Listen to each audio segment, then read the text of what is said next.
Should be live right now. Let's check.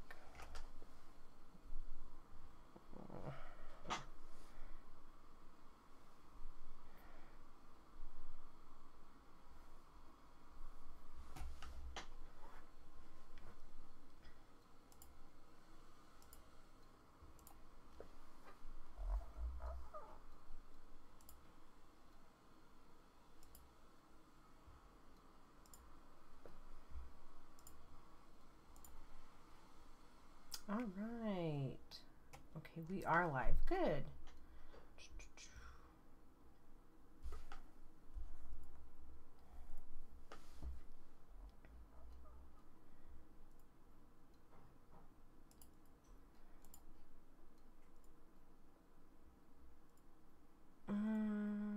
Let me figure out how to enable the chat here for you guys.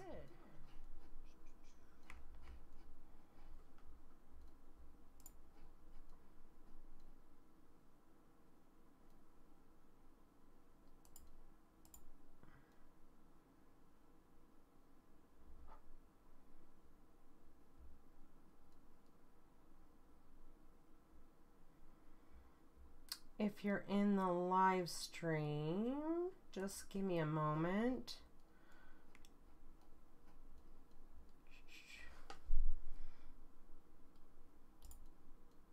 I'm trying to get it so I can enable the chat. It might not work this round, but if it doesn't, you guys can ask me questions in Slack because I have that up.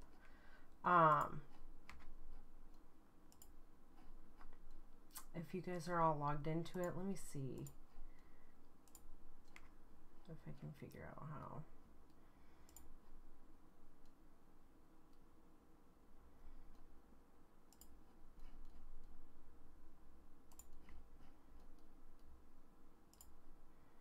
I'm not sure if it's a setting in YouTube.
Here.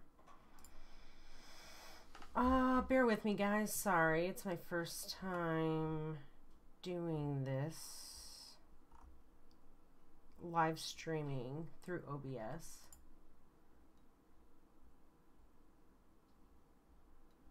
YouTube Studio.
If any of you guys are in the live stream and know how to do that, can you please go ahead and just write that in the comments because I am unaware. Let me see here.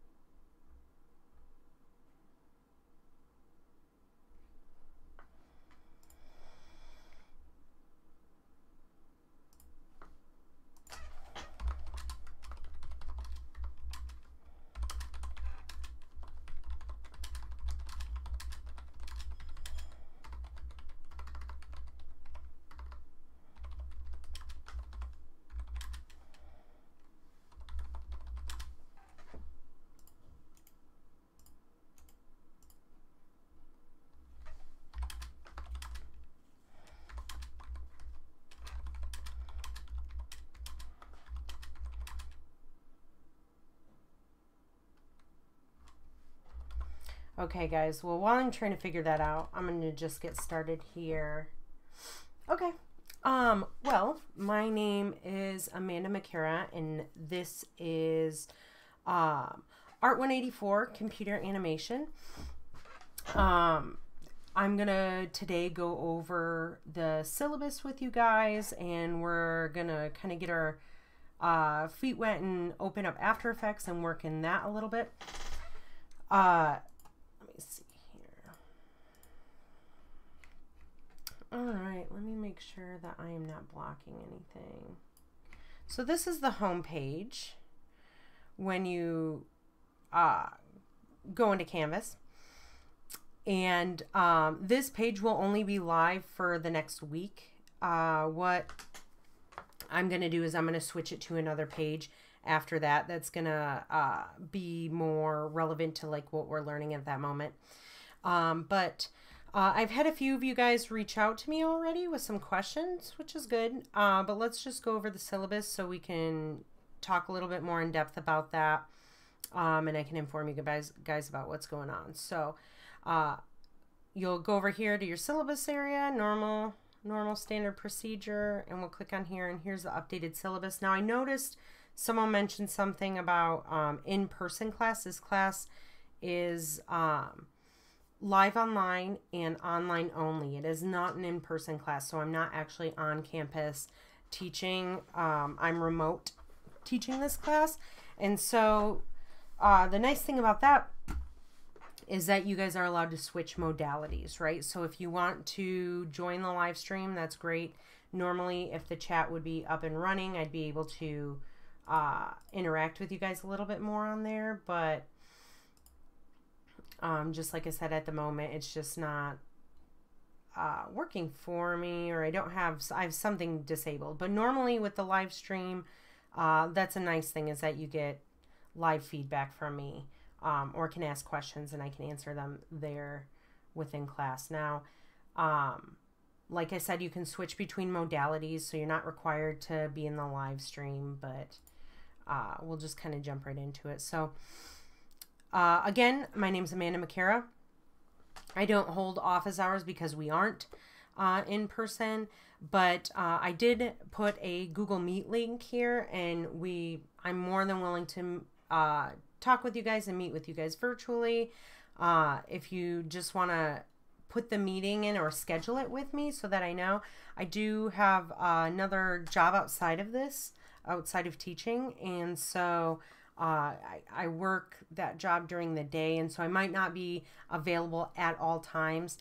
The quickest way to actually get a hold of me is through Slack, because I also use that for my day job. So you might get a response quicker that way. But if we need to meet, if you have questions or anything, go ahead and click this link right here, and we can definitely do that. We meet, well, as far as in-person office hours do go, like I said, I don't hold those, but there can be exceptions for that. And Dr. Casey Farina, who is the director of the program and who previously used to teach his class, you know, we can work something out with meeting him there. He's usually on campus at least a couple days out of the week, or if anything, I could meet someone there. But, you know, just reach out ahead of time. I could set something up. We could have a meeting. That's completely fine. My email, that if you guys need to email me, is a standard amanda.mccara@gccaz.edu. Please use that one. There's my personal email account that is associated with my Slack. Please don't use that one. I'm not quite sure why. I think it was just because that was my personal Slack account when I was added to the channel, and so it's linked on there. Let's try not to use that, but right here in the syllabus is what you want to use if you want to get a hold of me, or like I said, Slack. Again, live online format. We meet every Tuesday and Thursday from 6 to 8:30 p.m. I'll go ahead and live stream on YouTube all the time. The nice thing about that is that the videos are archived. So if you don't make the live stream, it's automatically going to be saved to the YouTube channel, so you can always watch it later. Let's see here. So the participation, you guys, attendance is a little bit different in this class. I'll get a little bit to it more here in depth in a second, but you know, you are required to participate each week in the class, and that is how we take attendance, essentially. Like, we're trying to phase out the whole attendance thing and make it more into our participation, which makes sense for the way this class runs. But what you'll do is you'll record a video question using OBS that will be answered live in class online once a week on Thursdays. I'll go through those questions and we'll answer them. Like I said, you guys can switch between modalities each week.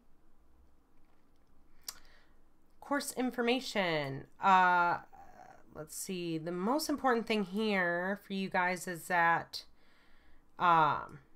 this one is a big one. The 12th of May, we're actually not going to be doing any work. In fact, that is a day that we're just going to be reviewing everyone's reels and everyone's work that they've done throughout the semester. And so no work will be accepted after that date. In fact, I probably will take work, like if you have that, turn it in before class, because once we hit class, that's it with that one. We want to review everything that you have in class that day so everyone can see your work and you can display what you've worked so hard on all semester. Important dates that you guys need to know is that we have spring break, and I think that's the only date that a holiday or like a day off falls on for this class, because we're on a Tuesday and Thursday. I'll have to double check with that, but when I looked last time, it was just spring break that we had off, which is the 13th of March through the 19th of March. And so we will not be holding a live or online, like a live online or online class during that week. Final portfolio reviews, 6 p.m. on 5/12/23. Again, like I said, get it done. You'll want to have that done before class because we're going to be reviewing them in class. You're going to want, so this class takes a while. Like, learning animation is a tedious thing to learn. It's not going to happen overnight. And you're going to learn a lot about how software works, and you're going to also learn a lot about how time management works within this class. A lot of time people think that they can put something off for a little while, but what you're going to see is that you're going to have issues. You're going to run into things that aren't going to go the way you planned, and so you really want to dedicate a decent amount of time to getting your work done in this class, because you don't want to fall behind. And I'm going to stress this multiple times throughout the semester. You don't want to fall behind.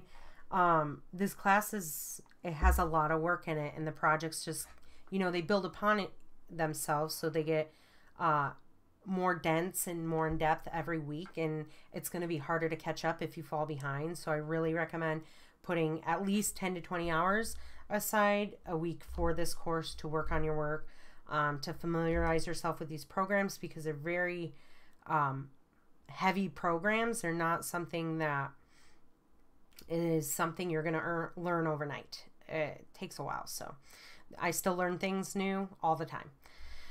There's no real final examination for this class.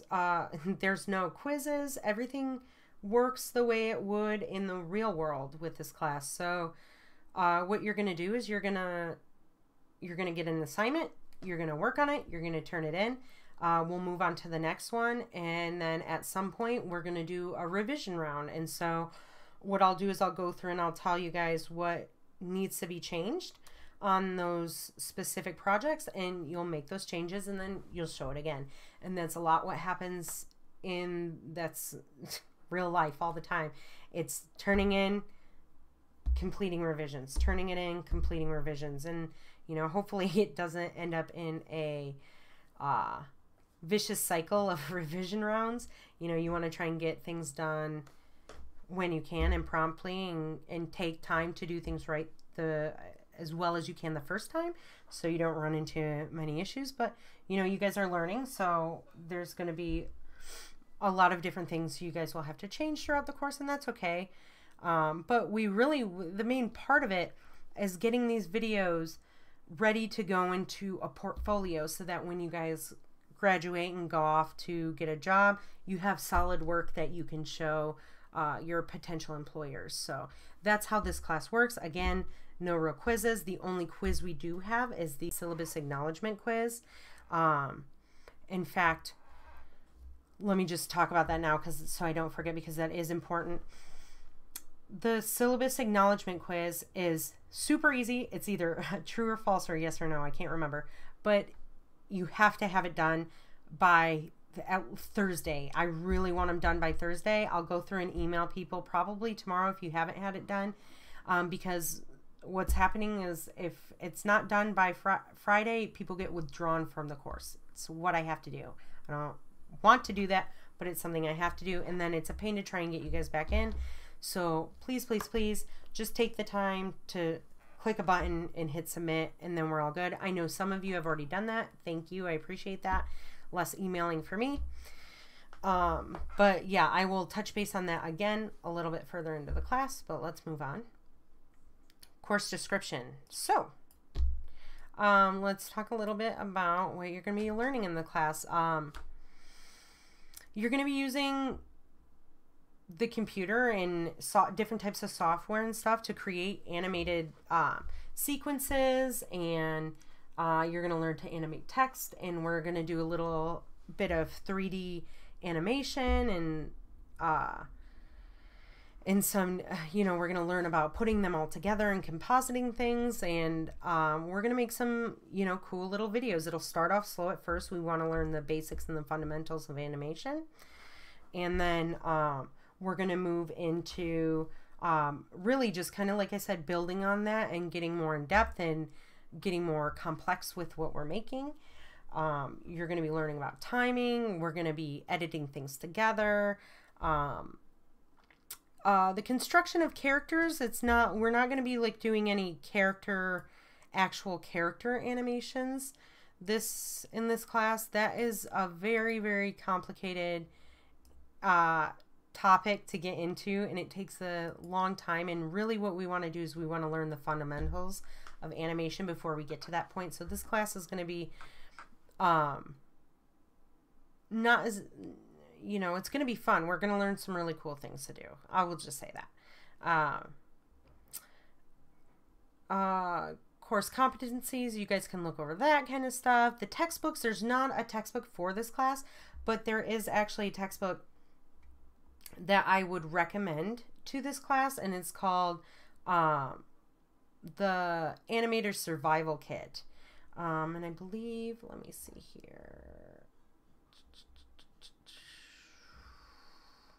I have a link actually saved up. Let me see if I can pull that up here.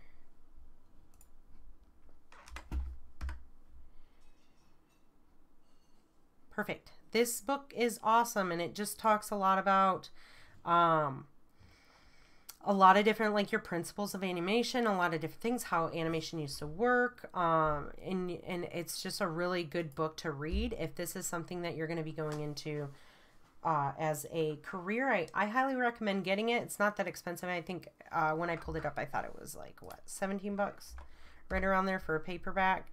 You know, okay, 20 bucks for a paperback. Don't worry about the hardcover.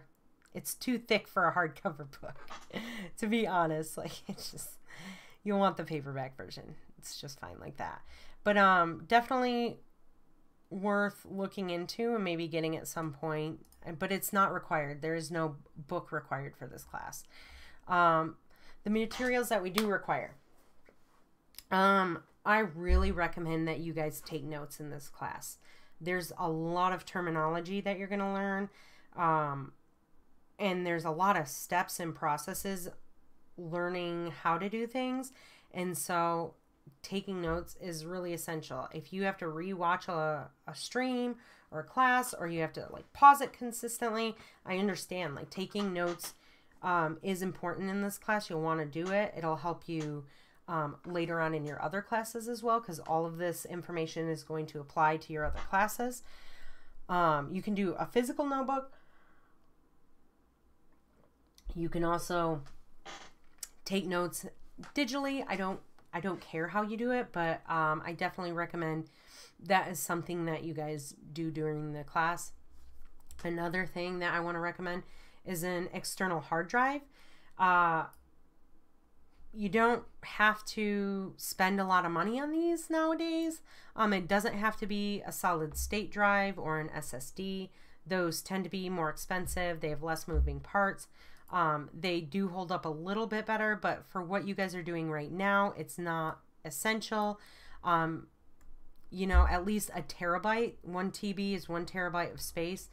That should be sufficient for you throughout your school career. So I would definitely look into getting that. The one thing I would recommend against are thumb drives.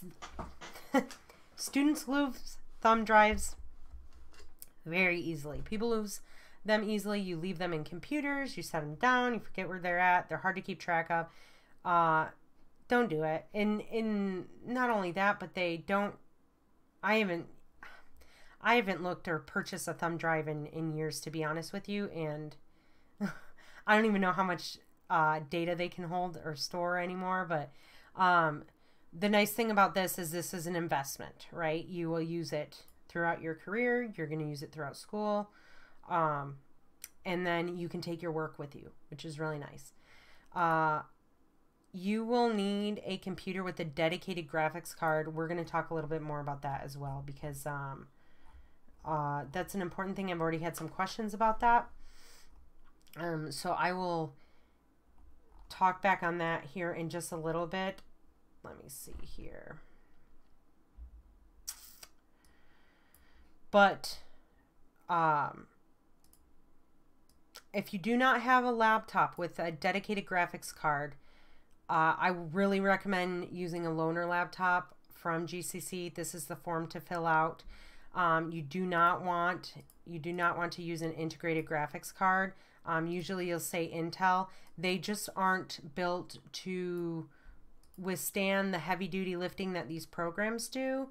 And you will have issues within the class, mostly with speed. And so I've had some questions about this already. If this is something that you're going to, I really recommend you purchase a computer if you can that, I'm sorry. I really hope that you can purchase a computer that has an NVIDIA GPU card in it, without the integrated graphics card. If it's your career, you're going to consistently be updating your technology. It's just part of the game. And so it's a bullet you have to bite. It's not always fun. In my case, it is, because I like new tech.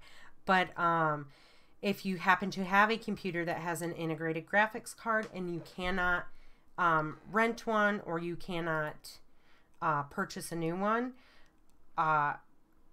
you need to most likely dedicate more time outside of class to working, because like I said, it is going to be very slow. You're probably going to come up with a lot of issues that you're not anticipating, and they're probably things that I'm likely not going to be able to help you with. So that is a big one. If you're around GCC, at GCC, go to the HT1, the lab, the computer lab. It has computers that have all these programs on there. So absolutely go into there if you need to. Or get those loaner laptops. GCC just recently got a bunch of laptops for specifically that work well with our programs. So I would get on that right away if you can, because we're going to just kind of hit the pavement going. So another thing that we're talking about next is participation, aka attendance requirements. Let me see. Like I was talking about earlier, we're kind of trying to phase out attendance in more work towards it being a participation. And so what you guys will be doing is every week there's going to be a participation assignment in grade. You guys have to get those recorded. You record yourself asking a question, and you turn those in. And then, like I said, we will answer those questions on YouTube Live on Thursdays. The biggest thing, I'll go a little bit more about it, but the biggest thing we don't want to see is like I don't have any questions, because you are going to have questions. You're probably going to have more questions than you realize. So let me see, to commit, they can switch between what attendance will be evaluated each week. Yeah, so this part. Make sure your camera is on and include it in the screen recording. A big thing that you guys want to do is you want to have your program actually in the screen recording, because I need to be able to see what you guys are doing in order to answer questions or see what's kind of going on within your program specifically. So the more detailed that you can get within those videos recordings, the better.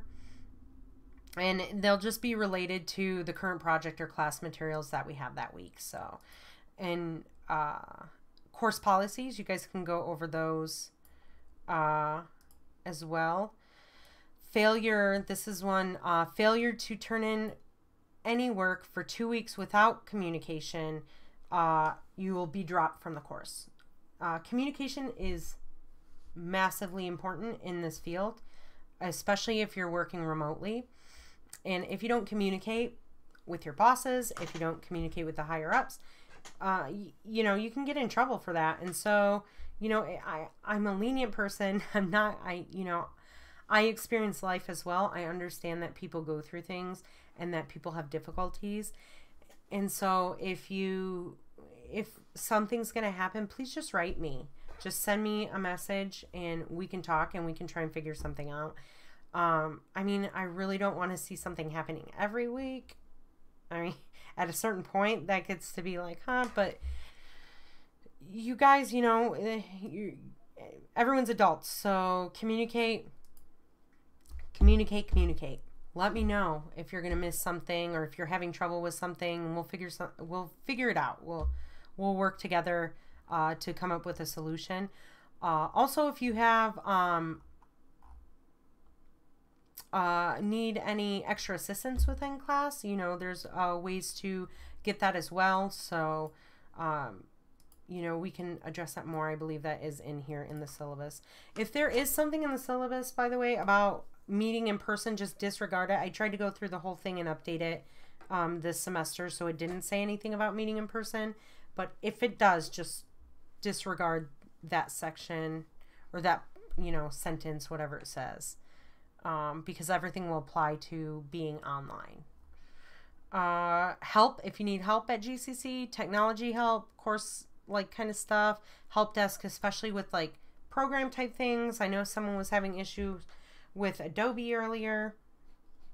That's something, you know, we try to have addressed with the help desk at GCC, and we might have to look further into it, but, you know, if you're experiencing issues, the quicker the better. You know, get on top of those issues right away so that you can get them solved and you can move on with your coursework. Online technologies. So we use a lot of different programs, both online applications and software on your computer. They're used for a lot of different things, and this is just going to, again, carry on throughout class or beyond school. It's going to carry on into your career. I use a majority of things like this on a daily basis during the daytime. Google Drive, Dropbox, things like that. But for here in this class, you know, there's a student email that you'll use to email me, etc. Communication, Google Drive. Sometimes we will be setting up, or I might send you guys files or something through Google Drive if I need to. And so make sure that is set up and associated with your student email because it does have unlimited storage space. I don't recommend working off of that. I still really recommend you getting a hard drive. This is not reliable. If your internet goes out, if there's issues, you can upload it to there and download it to work on it somewhere else. But that is not a sustainable workflow. This is for like mostly sending documents and keeping documents and stuff online. You should really never work off of Google Drive with animation projects or editing projects or anything like that. Canvas, YouTube, clearly on YouTube. I will have to, let me upload this. Just disregard this link right here. I'm going to update that one to my link, but I also did add the YouTube link on the homepage as well. So you guys can just go there and click directly on that. LinkedIn Learning, that is something else that we will be using in class here. Now, LinkedIn Learning holds a bunch of tutorials on the site. We might possibly be phasing this out at some point, but for now we still use it. I did send everyone out emails inviting you to LinkedIn Learning. If you already have a LinkedIn Learning account and have used it, please make sure that you can log in and you can still have access to it. If not, reach out to me. If you did not or cannot find the email that I sent with the invite, also reach out to me. But first, please check all of your inboxes, you know, spam, trash, all of that, so you don't just see it in there. And then we'll get you guys set up on that. But it's something that's available to all digital media students. An important thing about the LinkedIn Learning, it is almost like a sister company to LinkedIn. It is its own separate thing though. You do not want to link it to your LinkedIn account. It will ask you to do that if you already have a LinkedIn account. Do not do it. You don't want it to confuse like a personal information with your LinkedIn to your school information. It can cause a lot of issues and it becomes a problem and we have to get it all fixed and it takes a little while, but just make sure that you're not linking them. Keep them separate. And if it asks you to pay, if it's asking you to pay, then you did it wrong. Something's wrong there. You do get it. It is provided by the school to all digital media arts students.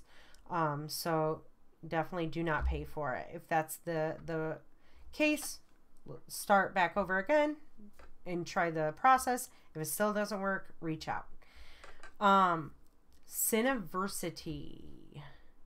This one is a cool one. This is also a tutorial site. We're going to be working in a 3D program called Cinema 4D this semester, and Syniversity is the tutorial site to Cinema 4D. It's owned by a company, an umbrella company called Maxon, and when you download Cinema 4D, you get all of the other Maxon software as well. It is in normal outside of school, it is a very expensive program to have. So this is a cool one that you guys get. It's fun to mess around in. It's very complicated, but this Syniversity, a lot of really cool tutorials on there, as well as on YouTube. There is, hold on, let me do something real quick. I didn't realize this. I'm sorry, you guys. But on YouTube, Maxon has a channel that also has a lot of tutorials that go along with like all of the Maxon products as well. And that is really cool to check out. I recommend you guys do it. Miro is kind of like a whiteboarding / like online kind of note-taking tool that you will be using. You can also use it for storyboarding. That's something else we'll talk a little bit about later in the semester. We don't really use GitHub as much. We might, but it's good to kind of familiarize yourself with it. And another thing I believe that is not on here that we will be using is Slack. Now, I mentioned it earlier. Slack is something that we're using throughout the entire digital media department. It's essentially like a messaging, or like it's similar to like Discord. It's like a chat program. When you sign up for Slack, for GCC Slack, you're going to want to add the art184_Farina channel. That is, I believe I have it on the first page. I'll have to check. In fact, it's actually down here in the syllabus. I just got a little bit ahead of myself, but Slack is an important one. We use it for communication. You're going to be sharing your projects in there. All questions go through Slack that you have regarding schoolwork and stuff. If it's a personal question, save it. You can send it to me directly. But if it's a question about your program or issues that you're dealing with within class, post it into the Art184 channel, because other students have the ability to see those and they can help you out on that. Like if I can't get to it right away, you know, someone else in the class who understands it or who can put a different perspective on it, you know, can help you out that way. It's a great communication tool. We're going to be compressing videos to put on their versions, but we'll talk more about that. But like I said, any technical questions, any kind of like artistic or design questions, you know, ask through there. And in this career is about showing your work and getting feedback on it. And it's important to get over the fear of that. You know, because the reality of it is some people are going to like your work and some people aren't going to like your work, and that's okay. Constructive criticism is important though. You know, if there's something they see that could maybe work better or might sell the motion more, things like that, it's important to hear those things, because that's how we learn, right? Is through constructive criticism. With that being said, be appropriate inside of Slack. Be, you know, if you do have a critique to give, think about how you're saying it, and, you know, it's a good way to get to know your classmates too, you know, and ask questions to each other and talk to each other through that. It is awesome. Also, another thing about it though that I'm just thinking about right now is there's the Slack lives on a desktop app, but it also can be a phone app, and it all syncs up to each other. So if you get a message on your desktop and you don't see it, you can see it on your phone. So you can be out and about and still get messages or feedback and stuff through there. Let me continue on to a couple things here. The software that we're going to be working in.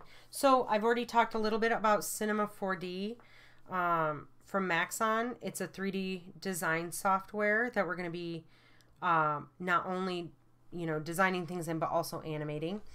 The 4D, it says 4D because you have your X, Y, and your Z value, and then you also have your time in there, I believe, or the time of it, and I believe that's where the 4D comes from.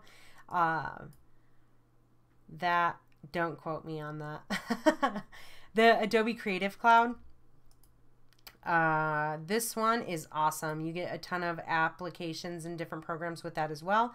You're going to log into Adobe CC with your MEID, and then you're going to purchase a student subscription. But inside of that, you're going to get, like, there's going to be Adobe Animate, Illustrator, Photoshop. If you already have it, that's great. You're one step ahead. We don't really use Blender too much. I think that was something we used to use a little bit more, but now that we have Cinema 4D is like kind of our standard, that is the one that That is the one that we usually default to. GitHub, like I said, we don't really use that much. OBS, Open Broadcast Software, is going to be what you use to record your questions for your participation grade and your participation questions. And these are just the terms and agreements. You don't have to worry about that. Grading, I suggest you guys look at that. Projects are 50% of the grade, and your final portfolio is 25% of the grade. That's big, and your participation is 25% of the grade. But with the participation, you know, there's lots of opportunities for that. So like if you miss one, it's not going to be detrimental to your grade. But I suggest not missing a bunch of them at a time. The big one is these final portfolios. I mean, that's a big chunk of the grade for your last day of class. So I definitely recommend you guys have that. Late work. This is kind of it's different, right? So late work, in the real world, if you miss a deadline, there are consequences. I'm not going to sugarcoat it for you. You can, you know, it can lead to people losing their jobs if they don't meet their deadlines on time. In this class, you're learning a new software. It takes time. I will be lenient with it. But I definitely want to see people like submitting their work within like at least a week or so. Like I said, this is a very dense class. You're going to learn a lot of projects and they're going to take time to work on. It's not something that you can cram in an hour or two and get it done. It is something that you have to plan out and you have to work on and mess around with and, you know, work around issues that you're going to have. So I definitely recommend not getting far behind with the late work. And like if I don't hear from you guys, if you're not turning in work, I'm not hearing about anything, like it said, I have the ability to drop you. I don't want to do that kind of stuff, so please don't force my hand. You guys can go ahead and read stuff on the plagiarism. You're going to be required to share projects with other students and with me in the class. It's going to involve posting things online. Let me see. The one thing that, you know, there's a lot of things that people make that could potentially be controversial or something that we're not used to seeing. I just ask that people just stay appropriate for class and think of others before they post things. You know, etiquette online is important. Student rights, responsibilities, you guys can review those, and the classroom accommodations for students with disabilities as well. Please just reach out to me if you have questions or need assistance with that, and I'll be more than willing to help. Please read about, you know, sexual harassment and domestic violence, and these are important to know. I'm sure you get them on all of your classes as well. Emergency situations, you know, go through and review these things. These are common.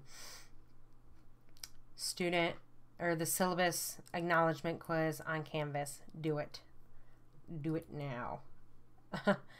Just make sure it's done. And like I said, I'll reach out to people probably tomorrow if you guys don't have it done. And we're gonna, we want to get the ball rolling. So this is so easy. There's really no excuse.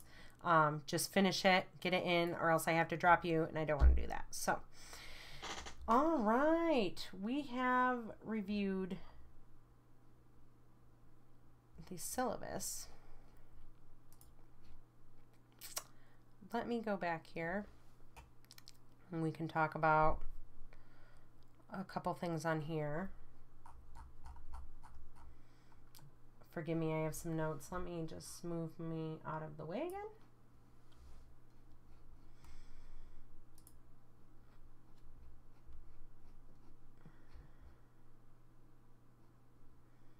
I'm going to real quick check in my Slack to make sure. All right, cool. People are posting things already. Some cool animations going on here, guys. Ooh, these ones are neat. Someone's already got some 3D experience. That's awesome. Maisie, this is cool. Yeah, Kaylee, this is awesome too. That fish animation's great. The little pillow. Okay, yeah. Guys, take a look at all that stuff online. These look really neat. If you guys are on the live stream and have questions, go ahead and ask. If you need to. Just want to check my notes real quick. Okay. Computers. Let's talk about that a little bit. If your computer, first of all, click this link. Dr. Farina has been kind enough to create a video for everyone showing how you can find out what GPU is in your computer. GPU stands for Graphics Processing Unit. This is basically the brain of your graphics on your computer. Since we are working in a field of graphics, it's important that you have one that can withstand the programs that we're using. The CPU is the central processing unit, and that's like the main brain of your computer. But more or less, we need to find, like, you need to have a NVIDIA GPU. All right, guys. I just found out that the live chat is like a setting on YouTube, so I'll have to change that for next class. So I apologize. Please just bear with me while I get the kinks ironed out. For this, like I said, it's my first online class to be teaching, so we'll get a smooth process here going soon. But back to the computers. If your computer has an Intel integrated GPU, you're gonna have you're most likely gonna have issues. The option number one is to check out a laptop from GCC for the semester. It's free. And option number two is to purchase one. Casey also usually makes recommendation work brain. He makes recommendations every semester, or like every couple semesters, about what kind of computers that you can purchase that are good computers to work on. If you guys are going to build a PC, that's another option. You can always do that. That's great because you can upgrade parts in as you go, as you get, you know, over the years you can upgrade things. But for now, some of these computers on here, these recommendations are good recommendations, and they'll work for you. And if not, you know, if you don't want to buy one, go rent one from the from GCC. We talked about that. Let's go into our first week's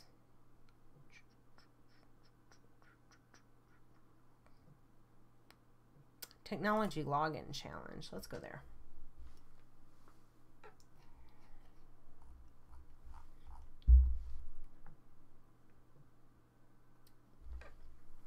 All right.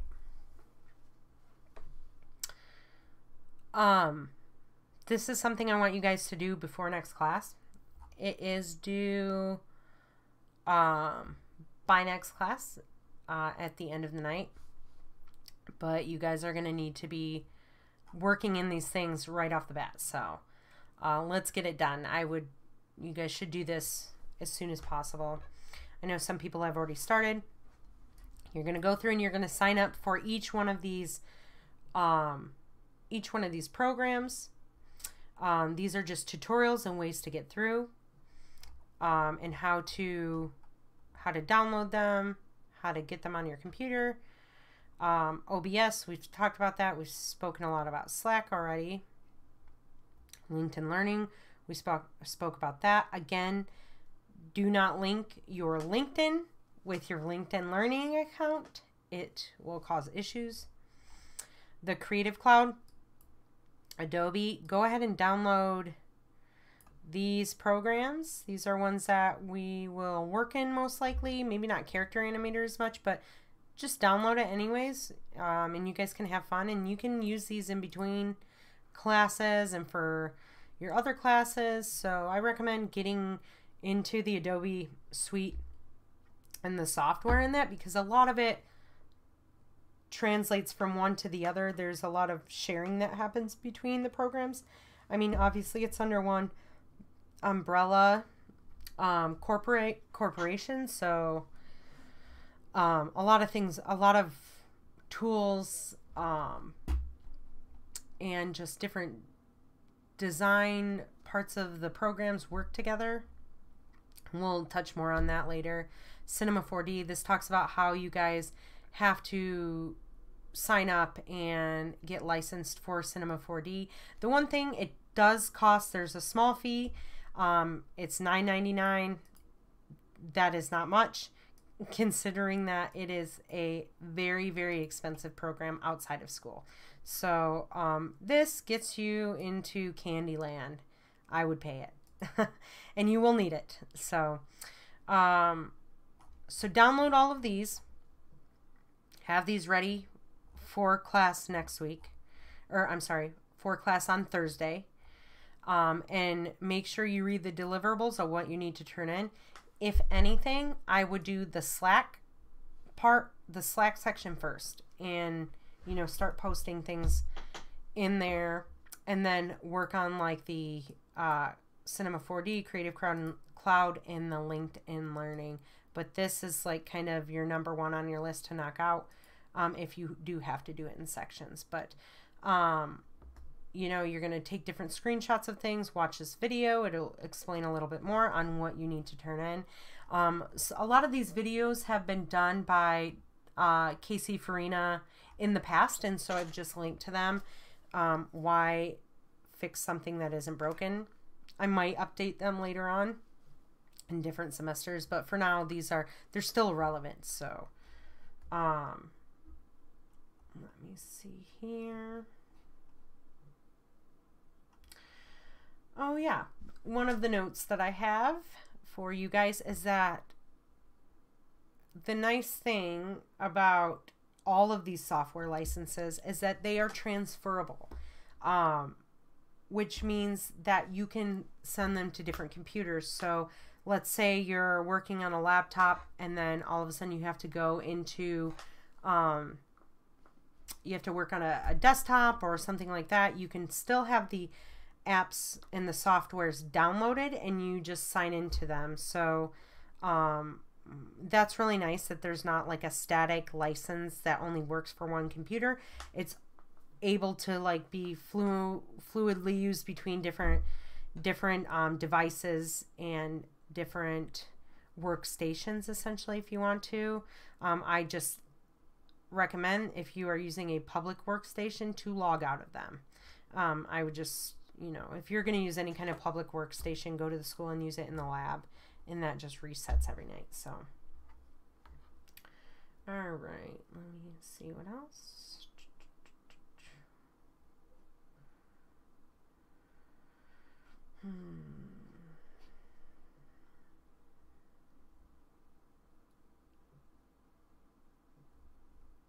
All right.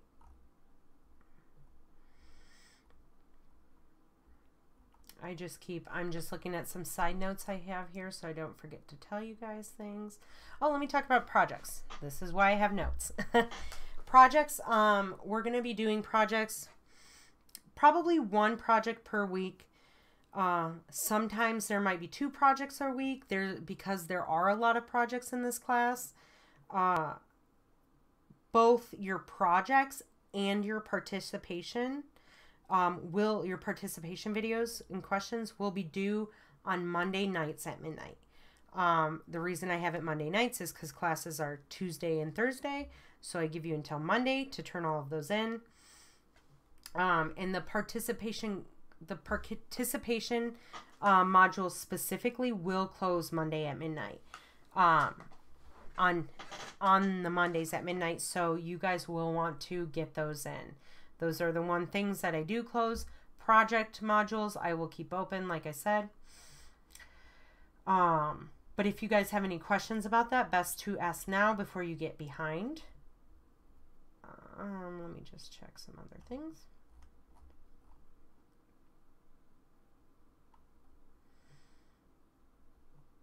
Okay, I think we pretty much covered all of the syllabus. And this your first assignment here, the technology logging challenge, again, syllabus quiz. Let me me see here. Updated that. And you can look at this page as well. This one, don't worry about. I have to fix that one. Okay. So, let me close this out. Or let's get After Effects going. Let me set a few things up for you guys. And in the meantime, I can let you guys know a little bit about myself. Ah, Eric. Thank you. I had no idea that was a thing nowadays. And that makes sense. I appreciate you letting me know that, because I probably would have no idea, and that is actually something that I set within OBS. So thank you for answering that question for me. I'm not going to end the live stream right now because it would just be too much of a hassle for you guys to do that. But then next class, I will make sure that it is not marked for kids. And then, you know, we'll be able to continue that way. Again, I apologize, you guys, about that. Let me see here. Sorry, guys, I'm just getting set up. But like I said, I never really talked a little bit about myself. My favorite subject. I'm just kidding. I was born and raised in Michigan. I moved out here about 10 years ago, 11 years ago now, and it's not bad. It was definitely an adjustment to get used to, but let me see here.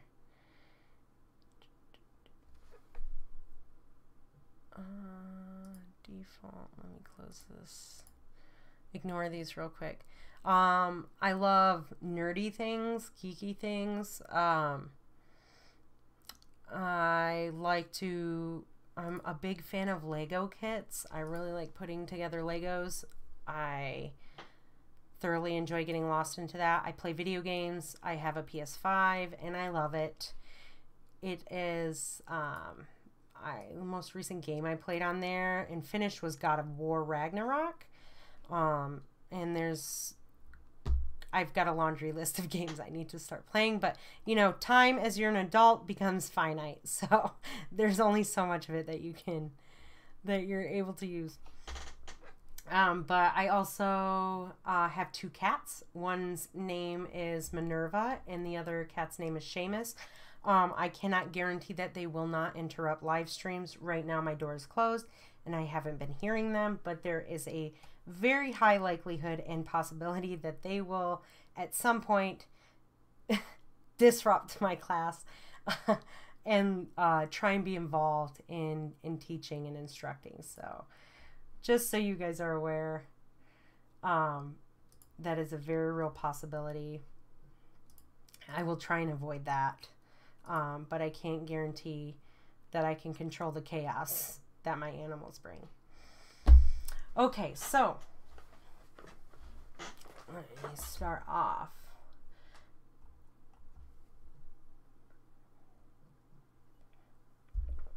I have opened After Effects.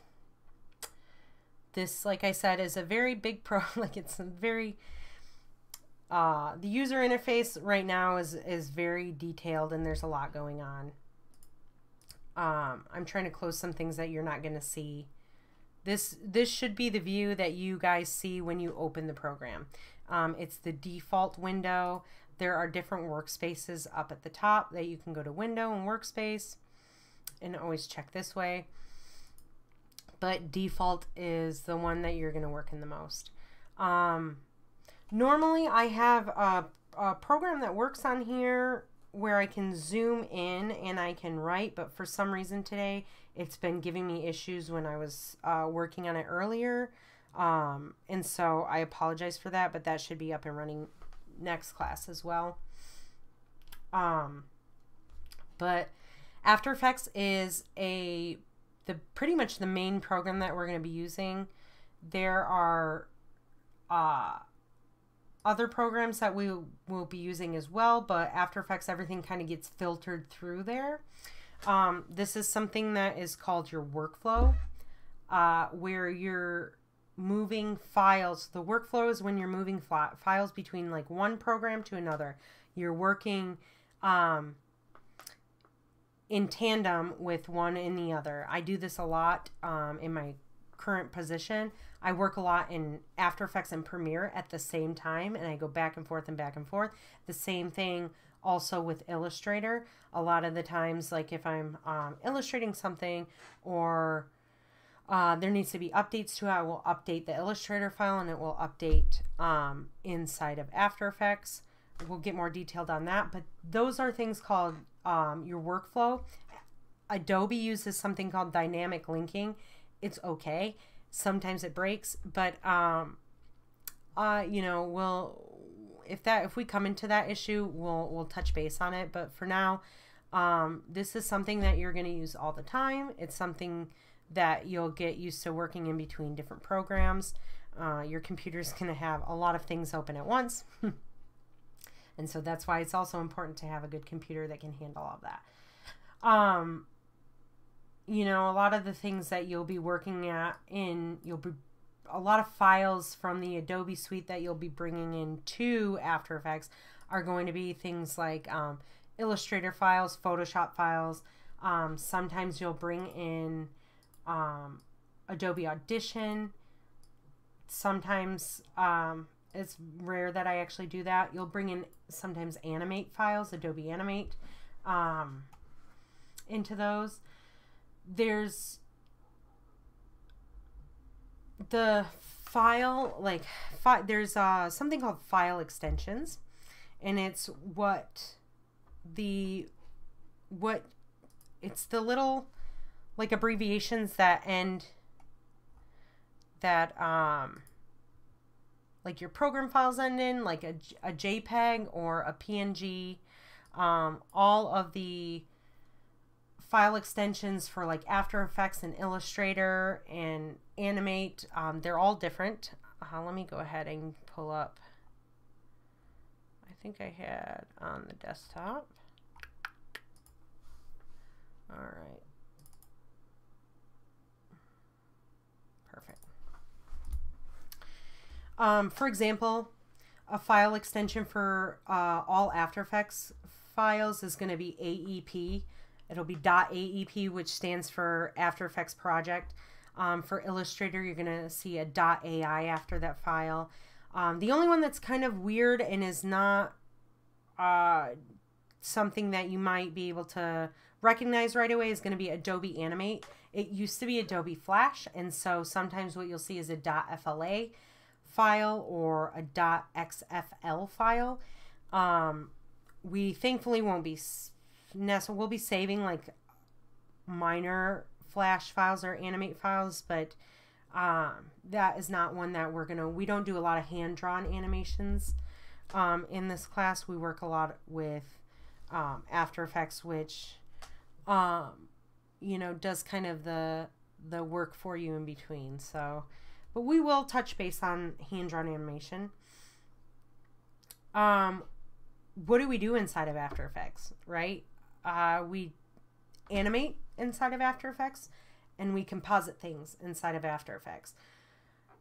You can make some assets inside of here, but it's not really a great tactic to use. There are some limitations with drawing essentially inside of After Effects.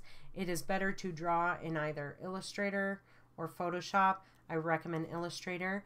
It is vector-based program, and what that means is that it is everything's mathematical in there, so you can resize things to be really large, or you can make them really small, and they retain their resolution. They always look crisp and nice, versus Photoshop, which is pixel-based, which, you know, if something has so many pixels and you blow it up, it's going to look fuzzy and it's not going to look good anymore, and the quality of that image is going to go down. So We prefer working in Illustrator when it comes to doing animations. And if you're going to be working in Photoshop, we'll want to make sure you're working in the correct resolution right off the bat. But we'll get more into that if we actually do it. One of the things that I mentioned was compositing. What is compositing? It's essentially taking two or more things and putting them together, whether it's an image or a video or shapes or something within the program. We're taking them and we are putting them together. A short, kind of the shorthand that you're going to hear me say for compositing is going to be comp, C-O-M-P. That compositing and comp, comp is more short for composition, but it's the same thing, okay? So you'll hear either compositing, composition, comp. It's all the same. It's all fluid. Just know that they all mean that I'm talking about the same thing when I say that. I would definitely write that down in your notebook. But the nice thing about After Effects is that you can have multiple comps inside of After Effects when you're working. I'll show you a little bit about that here right now. So the first thing that we've done is we've gone ahead and opened our program. What I like to do right away, and this is something that will burn you if you don't do it, is to save the project file immediately. So I go up here to File, up in the upper left-hand corner, and down to Save As. And I'm going to find the location that I want this project to live. I believe I made a folder here. In fact, I'm going to create a new folder called Day 1. You don't have to do this specifically like this, but I do recommend watching the video I have on my YouTube about file structure. It will come in handy, and a big thing about this is projects get very complicated and big, and there's a lot going on with them, and they can easily kind of get out of hand. And so a good file structure and organization right off the bat is going to help you out. So we are going to save this file. We're going to save it as like test day 1. And notice that our file extension here is the .aep. That's an After Effects project, and that is going to save to my file. But right now it's automatically ready to go. So if my computer for some reason crashes, I still can easily pull that up. The next thing that we want to do is we want to create, we want to, let me see. Let me talk about the different parts of After Effects here. This is called your project panel. This is where you're going to import all of your assets, external assets, like your images or videos or image sequences. These will all be brought into here. Anytime you create a composition, it will be housed here as well. This is essentially like your filing cabinet, right? You want to keep this nice and clean. The same way, things will get complex and complicated, and the more they do, the harder it is to navigate through. Here is this area here is your stage, or also known as your viewport. This is where you're going to be viewing your animation and getting all of your work done. On the side here, we have different panels. The effects and presets is the one that you'll probably be using besides your character for text. And we'll get more into this here in a little bit later. And down here, this is your timeline area, and this is where you're actually going to be setting keyframes and changing parameter values. We will talk about that here in a moment as well, but these are your main panels that you're going to be working in. Up here, sometimes you'll see something like this and then another one grayed out here. That's because these are tabs. If I grab this and try and move it around, it can be moved anywhere. I'm just holding down my left mouse button and I can drag it. If I wanted it here, it could be here. Is this a good area to have it? No. There's a reason that it's defaulted over to here. but they can be switched around easily. So sometimes that's going to happen to you guys, and if it does, it's okay. Your project isn't ruined. It's just, you know, it's just that these are off somewhere else. If that happens, if you just come down to window, if it for some reason disappears, you can't find it, or it's closed, you just come down to the window and you'll click on that and it should pop up for you. And of course it won't work for me now because it's right down here. I'm sorry, these are more the libraries one. Let me see, these are what are on your panel over here.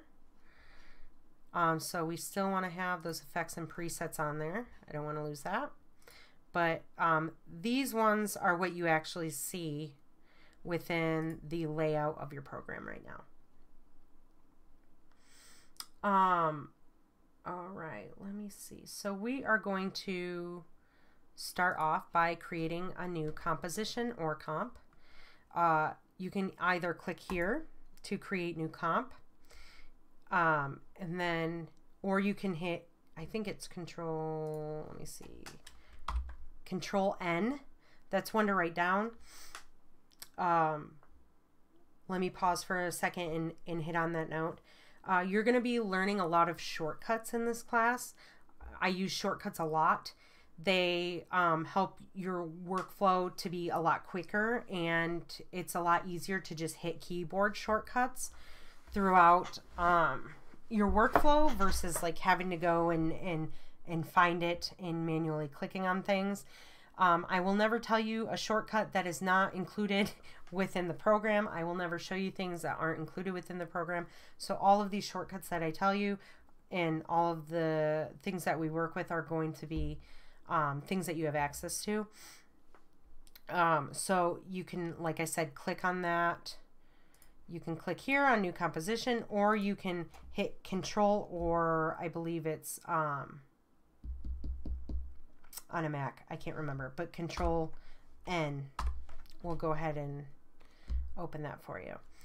The first thing we like to do is name our composition. I'm going to name this one main test, because this is the main composition that we're going to be working in. I don't want you guys to, at this moment, worry about any of this stuff down here. We'll touch on this here in just a little bit. I am updating it, but just don't, it's not something for you guys to worry about just at this moment. The first thing you'll notice is that up here in your project panel, where I told you all of the, like your filing cabinet is, we have the composition right there. It also happened to open down here. If I were to have closed this, there would be nothing in that area, but if you double click on these, it basically opens that folder, and it will appear on the screen, whatever is inside of that composition, and it will also appear down here on your timeline. All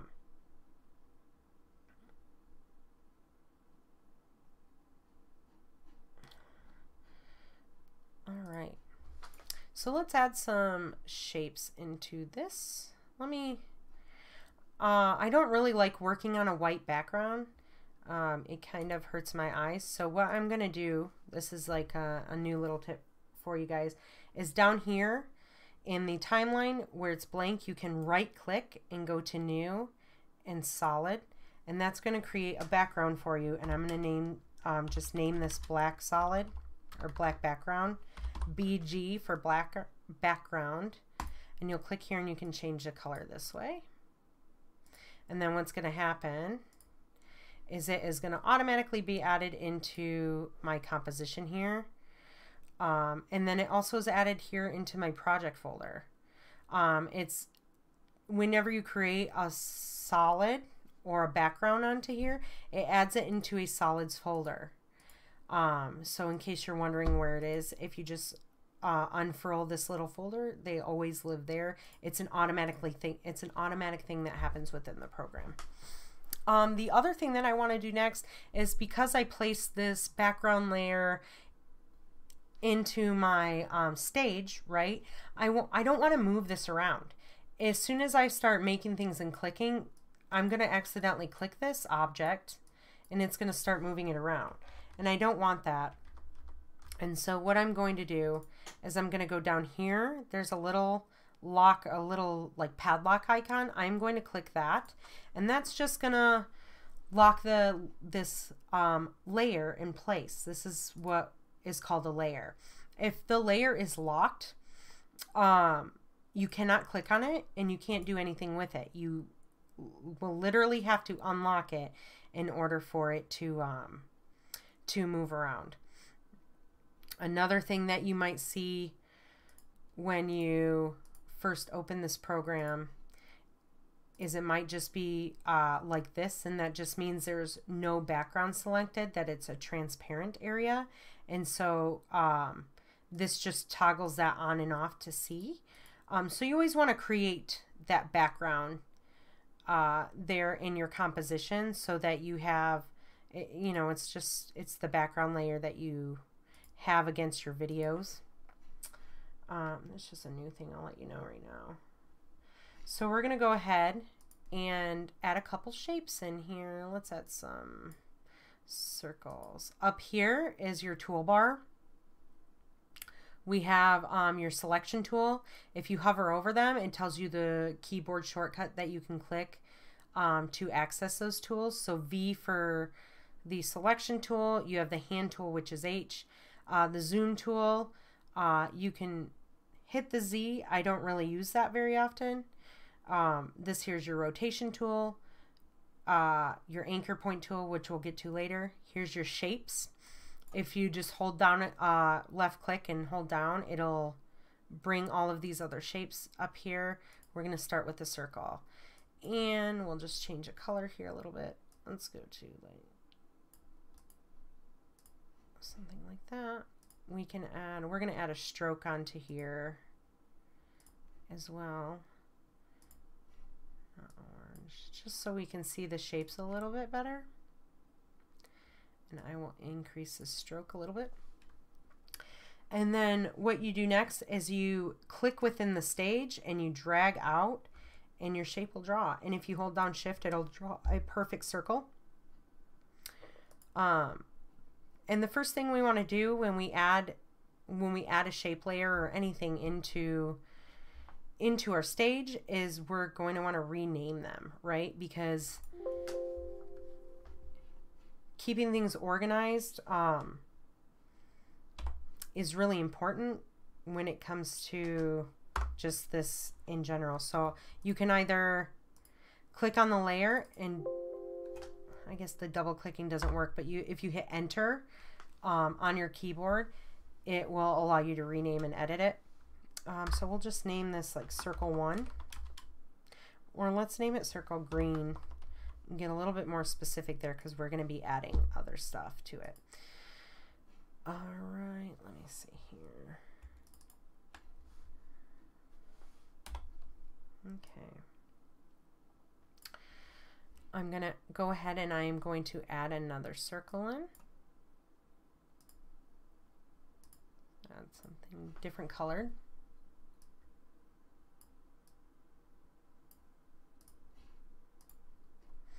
You'll notice what happened there to me. I still had this layer selected.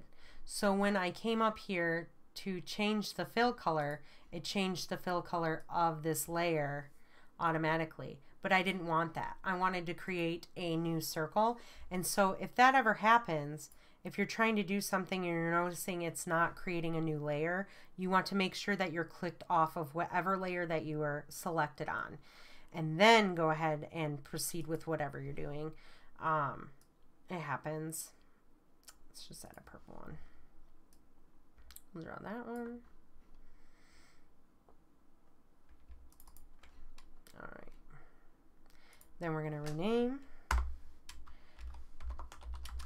circle purple. All right.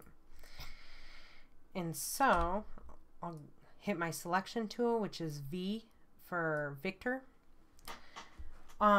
Essentially here, this is compositing. This having the two different layers on top of each other, overlapping each other. There's two you know, there's two objects in here, whether it's an image, whether it is a shape layer like we just made, whether it's a video, if it is put together on the screen, it is compositing. And there's different ways to composite things, and there's different effects that you can add to these different layers and stuff to make them look different. One of the things to know is that when it comes to this, you're going to notice that the green circle is behind the purple circle. In After Effects, layer order matters, right? So down here in your timeline, you have your purple. The circle that is purple is up on top of the list of layers, and the green is on the bottom. And so that correlates to how it appears inside of your stage or inside of the viewport. So if I were to take this green one and drag it, click and drag it up above, it's going to reorder the layers in the viewport the same as they are down here. So that is something to make sure you note, is that if there's an object that is behind another object that you don't want there, or if you want it above something else, making sure that your layers are in order is something that you're going to want to check. Something else is blend modes that you can see, right? So right here we do have, like, we have the purple underneath the green one. If we were to change the blend modes, let me see if I can make this a little bit bigger. I am not sure why it's not showing up as well. If you do not see the mode, like tab and drop down areas here on your layers or up in the like little menu inside of your timeline, you're just going to right click and go to columns, and you'll want to click on modes so that it's got the blue check mark next to it. That means it's active. And so you will want to make sure that that is clicked, and you can go in here and you can change these screen modes, and it will change how that layer is, all of a sudden you notice that it's affecting the way it's interacting with other things within the viewport, right? So we bring it over here, you don't see anything because it's essentially just, you know, interacting with the black solid, which is making it its normal color. There's nothing really underneath it. But as soon as we move it over to the purple circle, you see that it is interacting with the other objects within the screen. If I were to add another circle into here, it would do the same if it's like a different color, right? So if I were to add another one in here, a blue one, let's name it. Make sure you click, hit enter, blue circle. We're going to click there. We're going to drop this. We want this under all of them. I'm going to click on here. Okay. Notice how the green one's interacting differently with the blue circle. Right? Like it's interacting differently with both. It looks different when it's over top of the purple versus when it's over top of the blue, and you can mix them this way. And so it's very in depth. You can do this with all of your layers. You can do it with some of your layers. But you know, it gets very deep when you're working with different blend modes, but essentially what this is it's just compositing, right? Let me see. Let's start animating these.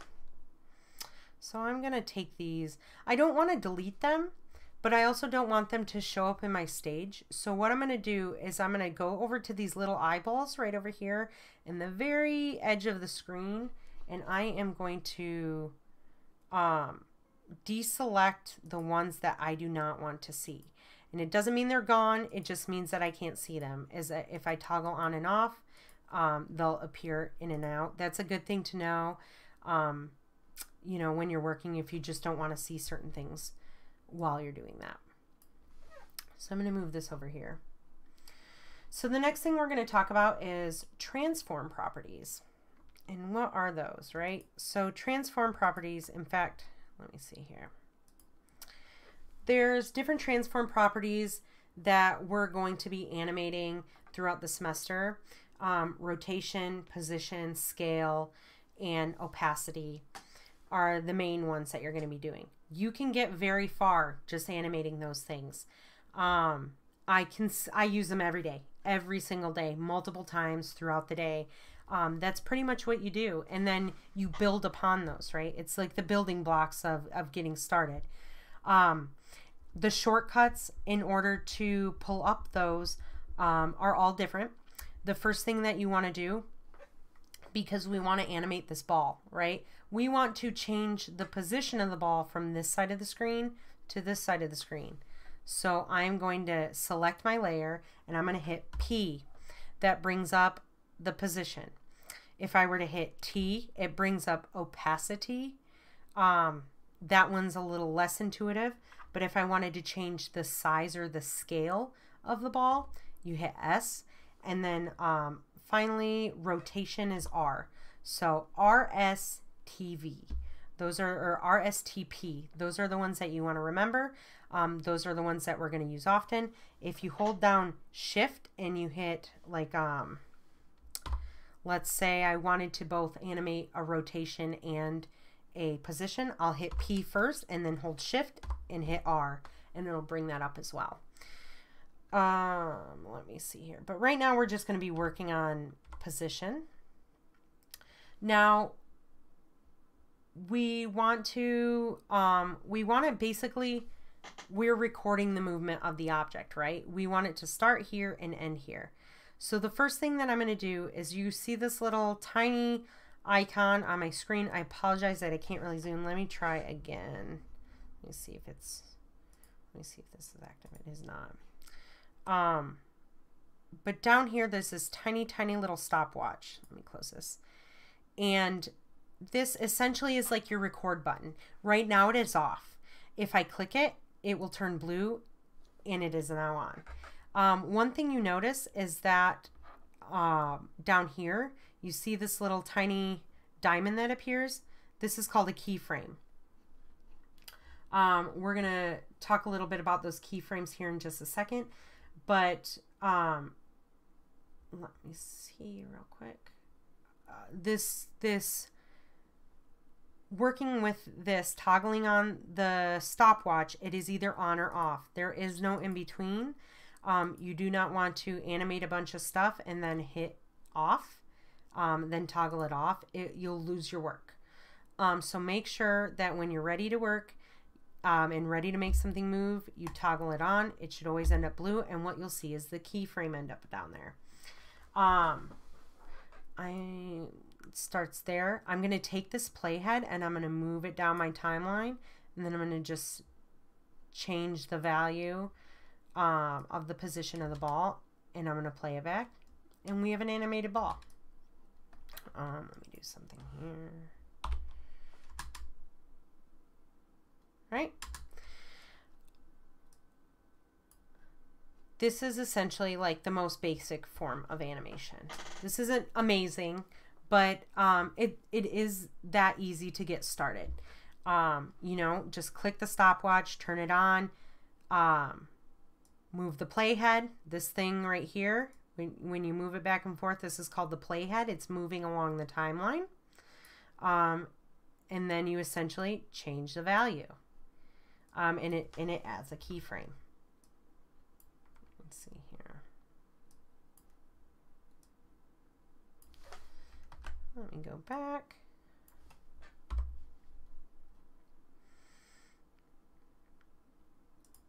I know we are on limited time, so I want to get as far as I can. I'm probably going to do 1 second, so it's not so bad. And then I will move it over here. Now, a lot of what you're hearing me say is like timeline, moving the playhead down the timeline and adding keyframes. Time. Everything about animation is based in time and in timing. the timeline here, it shows which measurement of time that we're working in. You see here is 0 to 1. This is 1 second. Then we have 2 seconds, 3 seconds, 4 seconds, 5 seconds. So this entire timeline will last for 5 total seconds. In between each of these seconds, you're going to notice that there is, let me see if I can zoom in here. There are numbers with F's after them. Like, what is that F, right? The F stands for frames. Frame is essentially the smallest measurement of time inside of animation. Things either happen on one frame or another frame. They do not happen in between frames. And you see that this one in the middle is 12. Well, why is that? The reason is because we are working within 24 frames in 1 second.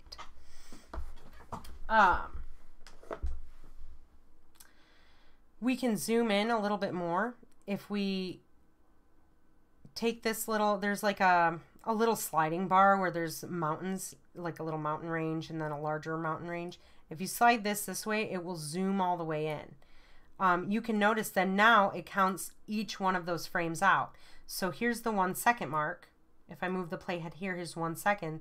You can count each and every single frame within that 1 second. And essentially what it's doing is just drawing the image over and over and over again and slowly moving it across in time and creating an image for each one of those frames, which when you play it back becomes an animation. You can also zoom in and out on the timeline using like your plus and minus button. Zooming in, pushing the plus button will push you further into those micro time measurements. So you'll see closer and it breaks it down further. It's like zooming in on the microscope, and then pushing the minus will pull further back in time and show you the larger sections that you have.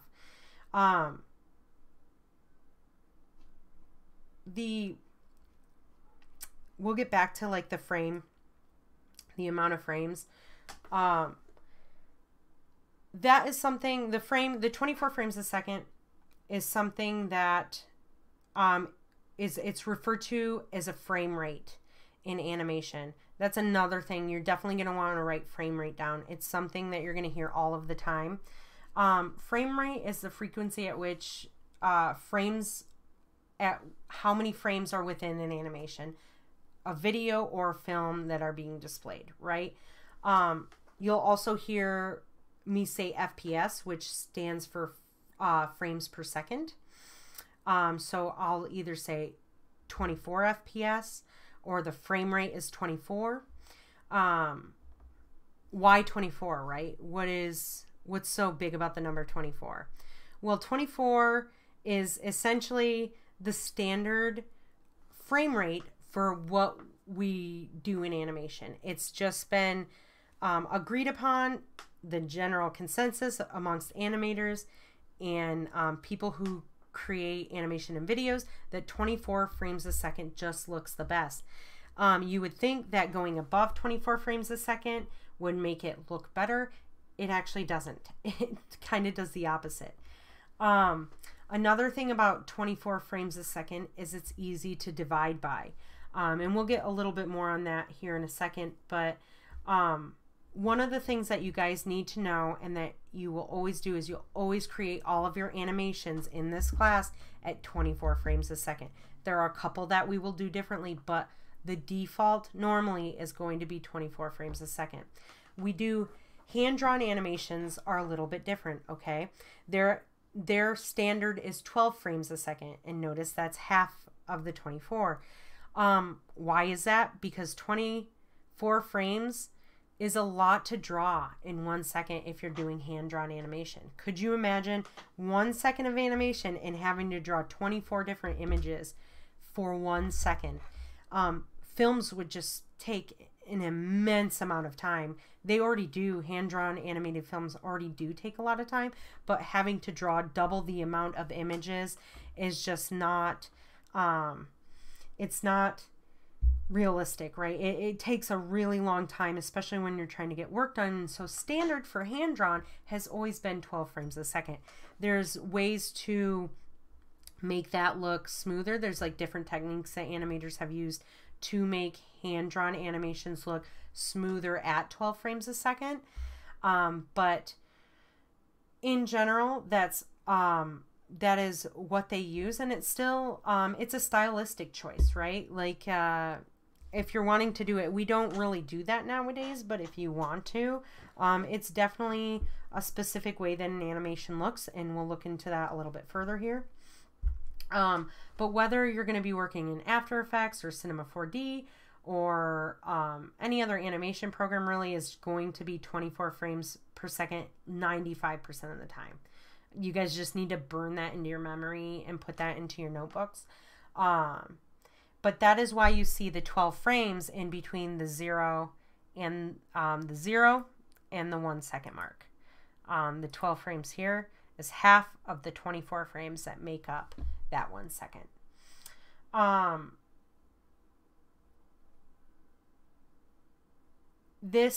Something important to know about the timeline is that if you do change your frames per second, or your frame rate, it will change the way this looks. So for example, I will bring up I'm going to bring up the composition settings that I have for this comp. And here it says 24. If I were to change this to 12, all of a sudden you see that half of the 12 is 6. And it will look a little different. You notice that it's a little bit of almost like a chunkier animation, right? It's half the amount of images within 1 second. But you notice, like, the biggest thing here is, right, the timeline is different. Let me just go back here and move back to what it needs to be. Let's talk about composition settings, actually. I brought up the composition settings here by hitting Control K.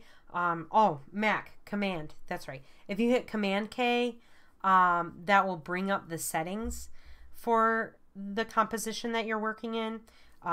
Again, Control or Command N, as in Nancy, will bring up a brand new composition to add to your timeline or to your project. And Command or Control K, as in kite, will bring up the composition settings.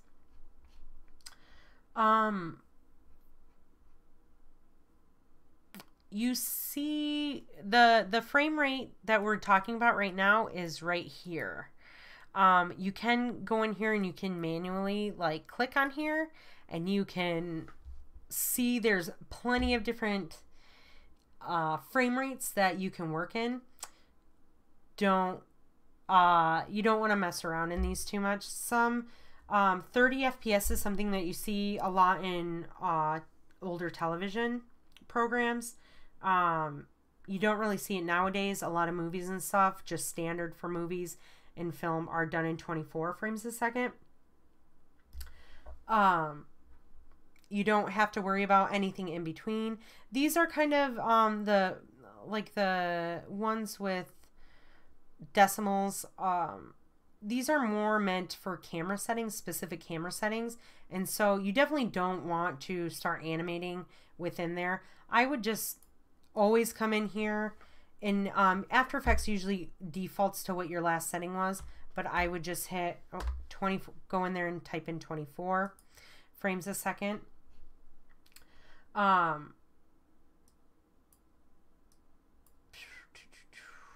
me see here.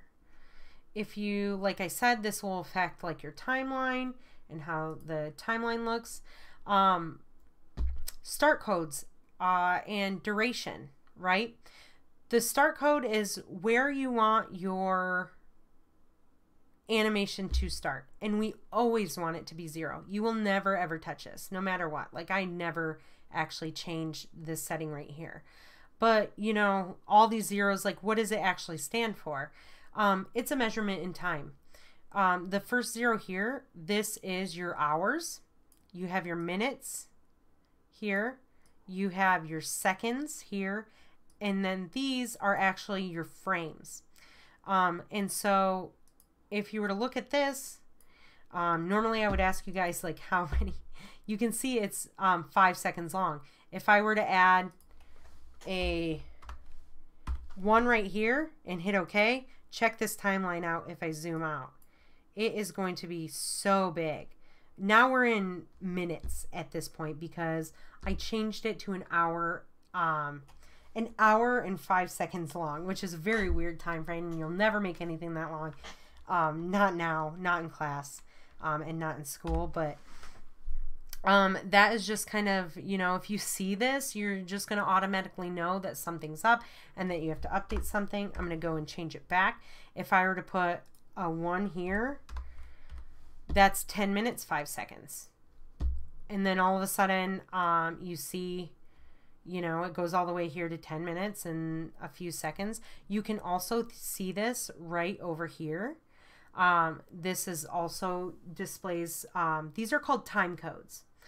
Let me tell you guys what it's actually called here, but it is your time code, and it will display the same number there as well. But this one is a live feedback of where your playhead is. So if I were to bring my playhead over to here, I am now at 5 minutes, 0 seconds, and on the 23rd frame.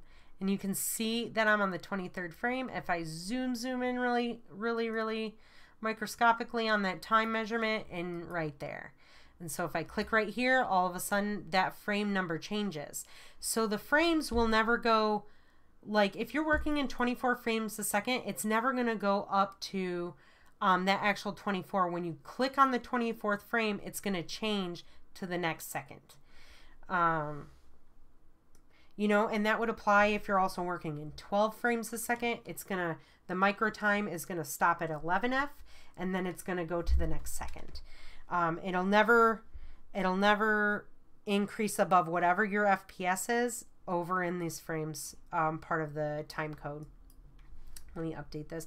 Another thing that you notice is it got really short here, and that is because the layer, when I initially made it, was only at 5 seconds. And so if I would need to extend that, I would just click and drag. You see these tiny little double-sided arrows. You just click that and drag. There's more shortcuts with that. We'll get into it a little bit later, but let me just turn this back to 5 seconds instead of 10 minutes. Generally, all of the animations that you are going to do are going to be within like 5 to 10 seconds. And then what we will do, you create those animations within the composition, and then you end up stacking compositions. So you composite your compositions. And it's just a bunch of essentially nesting that happens within animation. It's always important to know which frame rate you're working at. Let's open these, the settings back up. The duration here, like I said, you'll put in like, just always default to about 5 seconds. That should be standard. I'll let you know if you need to change that. Another thing that you guys see here is up at the top, we have width and height.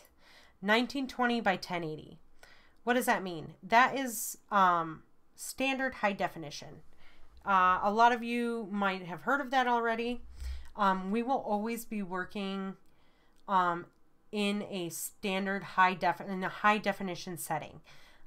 We won't really go underneath that. What does the PX stand for? It stands for pixels, right? We're working in a pixel-based program here. It can also bring in vector images. In fact, your layers are vector-based, but the measurement of your actual stage is going to be in pixels. What do these numbers mean, right? Like, where do they come from? How do you measure it? we'll get to that in just a second. I'm just going to finish up here inside of the composition settings, but it's always going to be 1920 on the width by 1080 on the height, unless I say otherwise. Don't ever change the pixel aspect ratio. This always should be square pixels, unless you're using like something from a camera that specifically is supposed to use other ones. We always work in square pixels, so make sure that is never changed. You'll never really touch that one either. And don't worry about these tabs at the moment. Those will be for something like that'll be for further down the road. This is also called an aspect ratio, which we will also get into in the next class or two. But you can always click lock this aspect ratio, and it'll make sure that no matter if you change this, it's always locked to the same one. But always 1920 by 1080. So let's get back to timing and the timeline. We created a ball that animates from one side of our stage to the other, right? If I take, this is called scrubbing, when you take the playhead and you move it back and forth with your mouse. I'm scrubbing through the animation. And if I hit my space bar, it'll play it. It stops after the 1 second because I no longer have any more keyframes set. One of the things is that it will animate from the center of your object, because that is where where the anchor point is. What is the anchor point? It's essentially the point of the object or the layer on which whatever animations you set will work from. So if my anchor point were off here for some reason, my animation would work from where that anchor point was. If it was from down here, it would work from the animation would move from that, move the object from that area. These we'll get into a little bit more in depth as well. This is just like a quick opening idea to what After Effects is. We always want to center it for right now. We will be moving these around at some point, but one thing to know is that you always want to have your anchor point set before you start animating, because if you try and change it after you've created an animation, it will cause bigger issues. It's hard to fix. And so we just always recommend that you always keep it, you always set it right away. That's like the first thing you're going to want to do. If you hit Y, that will bring up your anchor point tool. It's also called the pan behind tool. And if I were to click on this anchor point, I can move it around. And just to show you an example of how it works around the anchor point, if I were to rotate this now, it will rotate around that anchor point specifically. So it's like, just like it says, anchoring your layer, no matter what it is. If it's a video, object, image, it is anchoring it to that point. Let me just reset that here. And so when you create your shape, it might go off to the side. You can always center it automatically by coming up to the anchor point tool or the pan behind tool, holding down Control or Command and double clicking on it, and it will automatically center it into the middle of your object, shape, image, whatever you're using. I also think that there is a setting, if you come up here to Edit and down to Preferences and over here to General, you can click on that and it will bring up the settings. This is very detailed, so don't go playing around in it. But there is a little checkbox here that says Center Anchor Point in New Shape Layers. If you click that and hit OK to confirm, then every time you draw a new shape, it will center that anchor point automatically. So if I hold down V now, it's automatically going to be, oh, again, I made a mistake right here. Something to look at. I had this layer selected and I drew this shape, and so it drew it on this layer. Just make sure that when you're creating a new shape or image that you unclick off of that layer that's selected, and then you go to create it. But let me just show right here. Notice how it went from there to there. It's centered automatically. You can turn that setting on or off as you like. You can also just get used to holding the controller command and double clicking on there. But just for now, keep it centered.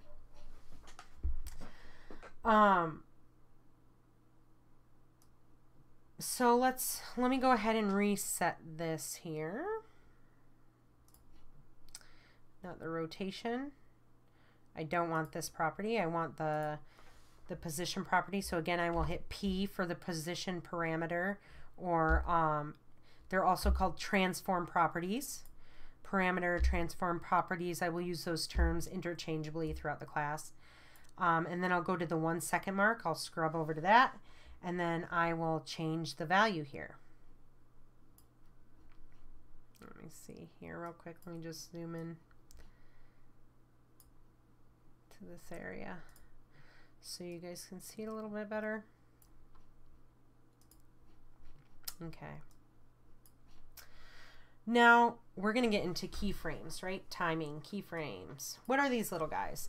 Essentially, they're little markers that are recording points for when you change a value.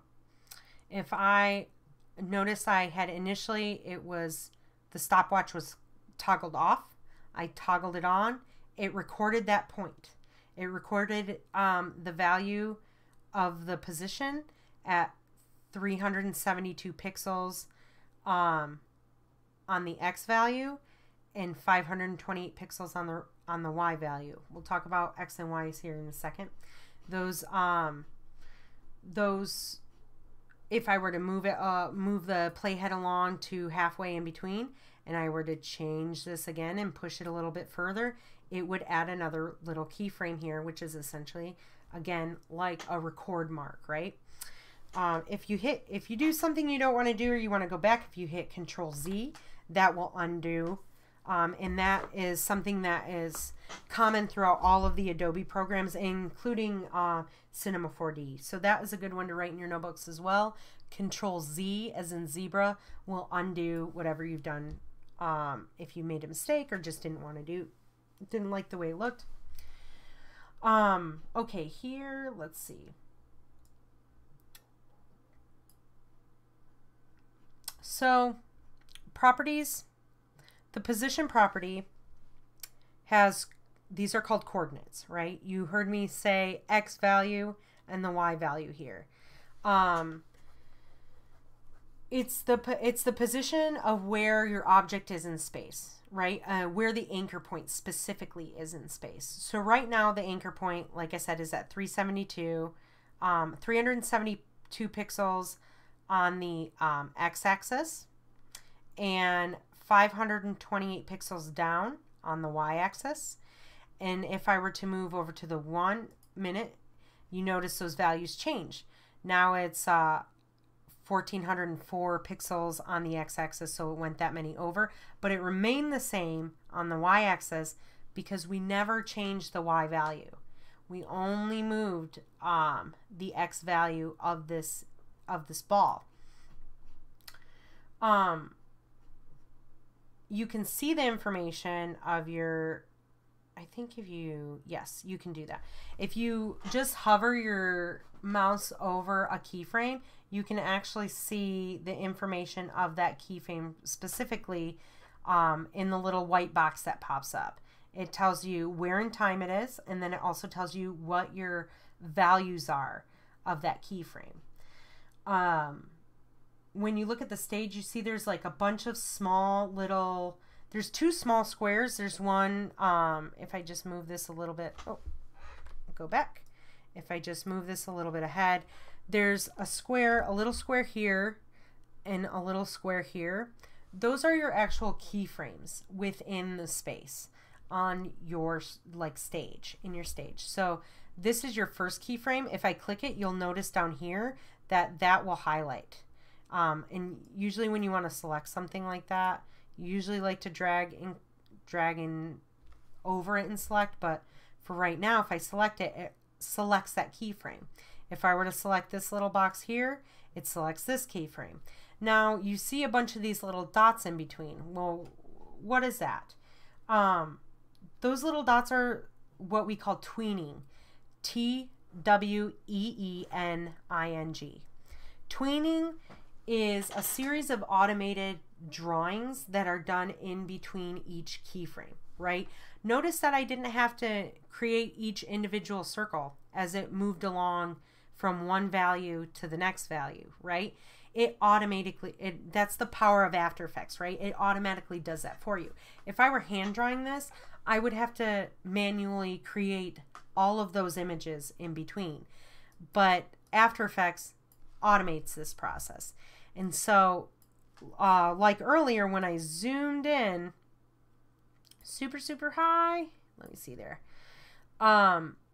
You'll notice that there's one image, another image, another image, another image, but I only had the 2 keyframes. I didn't have to do all that work in between. It did it all for me. That's really powerful. It's a powerful thing. You cannot you cannot animate in between those frames, like I said earlier. So you can't just select it. It's either one or the other, right? You can't go in between. Notice how the timeline here, when you're zoomed in really high, not only do you see the frames by themselves one at a time, but you also see that the timeline here just kind of, the values change from like a lighter gray to a black to a lighter gray to a black, and so on and so forth, showing that it's switching from one frame to another frame and one frame to another frame. It's going to snap to it when you're this zoomed in. But again, like I said, you can't really move in between frames. The computer's generating the ball for each one, and it's drawing it 24 times. Like I only had to essentially just initially create the ball. Let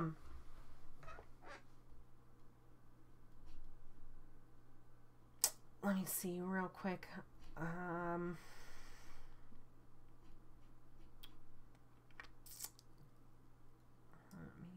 think what I want to talk about and show you guys here next.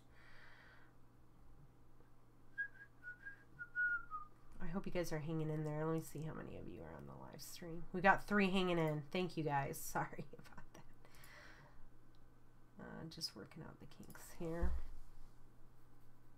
Let me show you guys a little bit of a demo on, let's compare those frame rates, right? Let's see the difference. Let's visually see the difference between 24 frames a second, 12 frames a second, and 6 frames a second. So what I'm going to do here is I'm going to go ahead and select that ball, and I'm going to hit Control D, and it's going to duplicate it, and it will automatically put that duplicate on top. The layer, it's going to automatically layer it above. I'm going to move that down, and then I'm going to hit keep it selected, and I'm going to hit Control D, and then I'm going to drag that one down again. And what I am going to do here is I'm going to take this first one, and I'm going to, oh, let me see here. I'm going to select the position, and I'm going to move this up.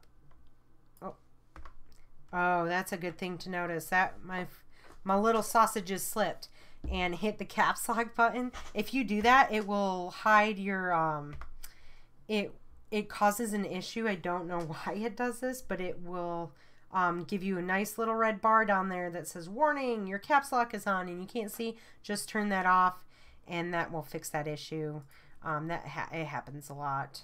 But anyways, let me just move these into place here, holding down Shift. Okay. I have to resize this. If you want to bring up animated properties, like properties where the keyframe is already toggled, you can hit U. I'll continue saying this throughout the semester. Just a good one to write down. But hitting U will will hide it and bring it up, and it only brings up the ones that are animated. Let me see here.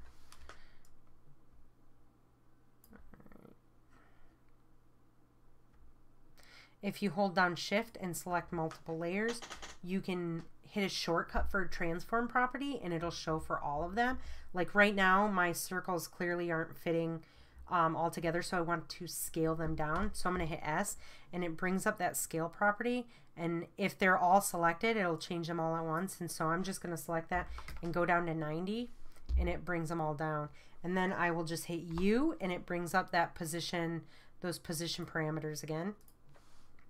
And so the next thing that I'm going to do is I'm just going to select this and I'm going to move this one down. Okay. So let me see all of these. 372, 896. Okay, we want this to be at the same X position in space as the rest of them. So I'm just going to go in there and I'm going to manually type in 372 and I'll just move it over slightly. And then they should all end in the same spot. So I will again select that and I'm going to hit 1404. Generally, I like them to be all even numbers if it were my OCD working here, but just for the sake of class and the time right now, I'll just keep them all the same. I'm sorry, I just zoomed in and out there. So the next thing I'm going to do is I'm going to, these are all playing at 24 frames a second. If I play them all at once, they all start and they end at the same time. They all move at the same speed. They all look the same. I apologize if it's a little bit kind of, it looks a little broken up or chunky there. That's not, it wouldn't essentially export in that way, and we'll talk about that later. But this is just my computer playing it back. But essentially the motion is the same, right? And that is because these are all at 24 frames a second. Now I'm going to go over here to my effects and presets, and I'm going to type in an effect.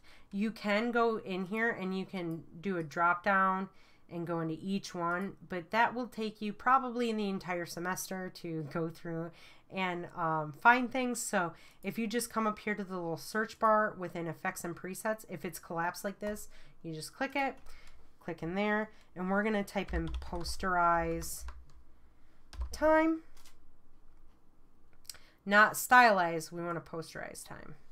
And we're going to bring it and we're going to drag it specifically either onto the layer that we want it to be on, or you can drag it onto the object. I suggest the layer because you can, if you've got overlapping images or objects within your scene or your stage, then you can accidentally drop it onto the incorrect one, and then you're just kind of backtracking. One of the things that changed automatically when I did this is it it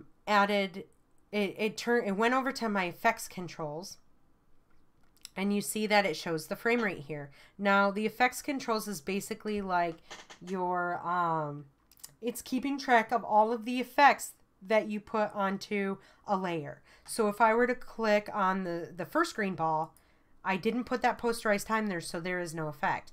If I were to click on the second one, you see the posterized time. If you want to add the same effect to multiple layers, you can either drag them out manually like that, or you can also click directly on the actual effect here, not on the parameters, but the effect. You hit Control C, you'll select the layer you want to put it on, and you hit Control V, and it'll paste it onto there. And so what I'm going to do is I'm going to change the second ball here. I'm going to go up to the frame rate and I'm going to change that to 12. And then I'm going to change the third one down here to 6. And then I'm going to, just for, so you guys can see, I'm going to go ahead and add a little text to here so that you can tell which ones are which. The, to access the text tool, you can either come up here to the top and click the T, or you can hit T. Let me see that way. Make sure that you are, I don't know why it's doing that. For some reason it's not working for me, so for time's sake I'll just manually do that. And then I'm going to type in 24 FPS, frames per second. Let's change this to a legible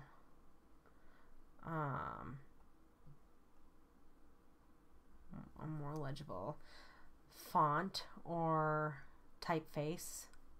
You'll hear them interchangeably. Let's just put in rubato. That's a good one. Regular. Perfect.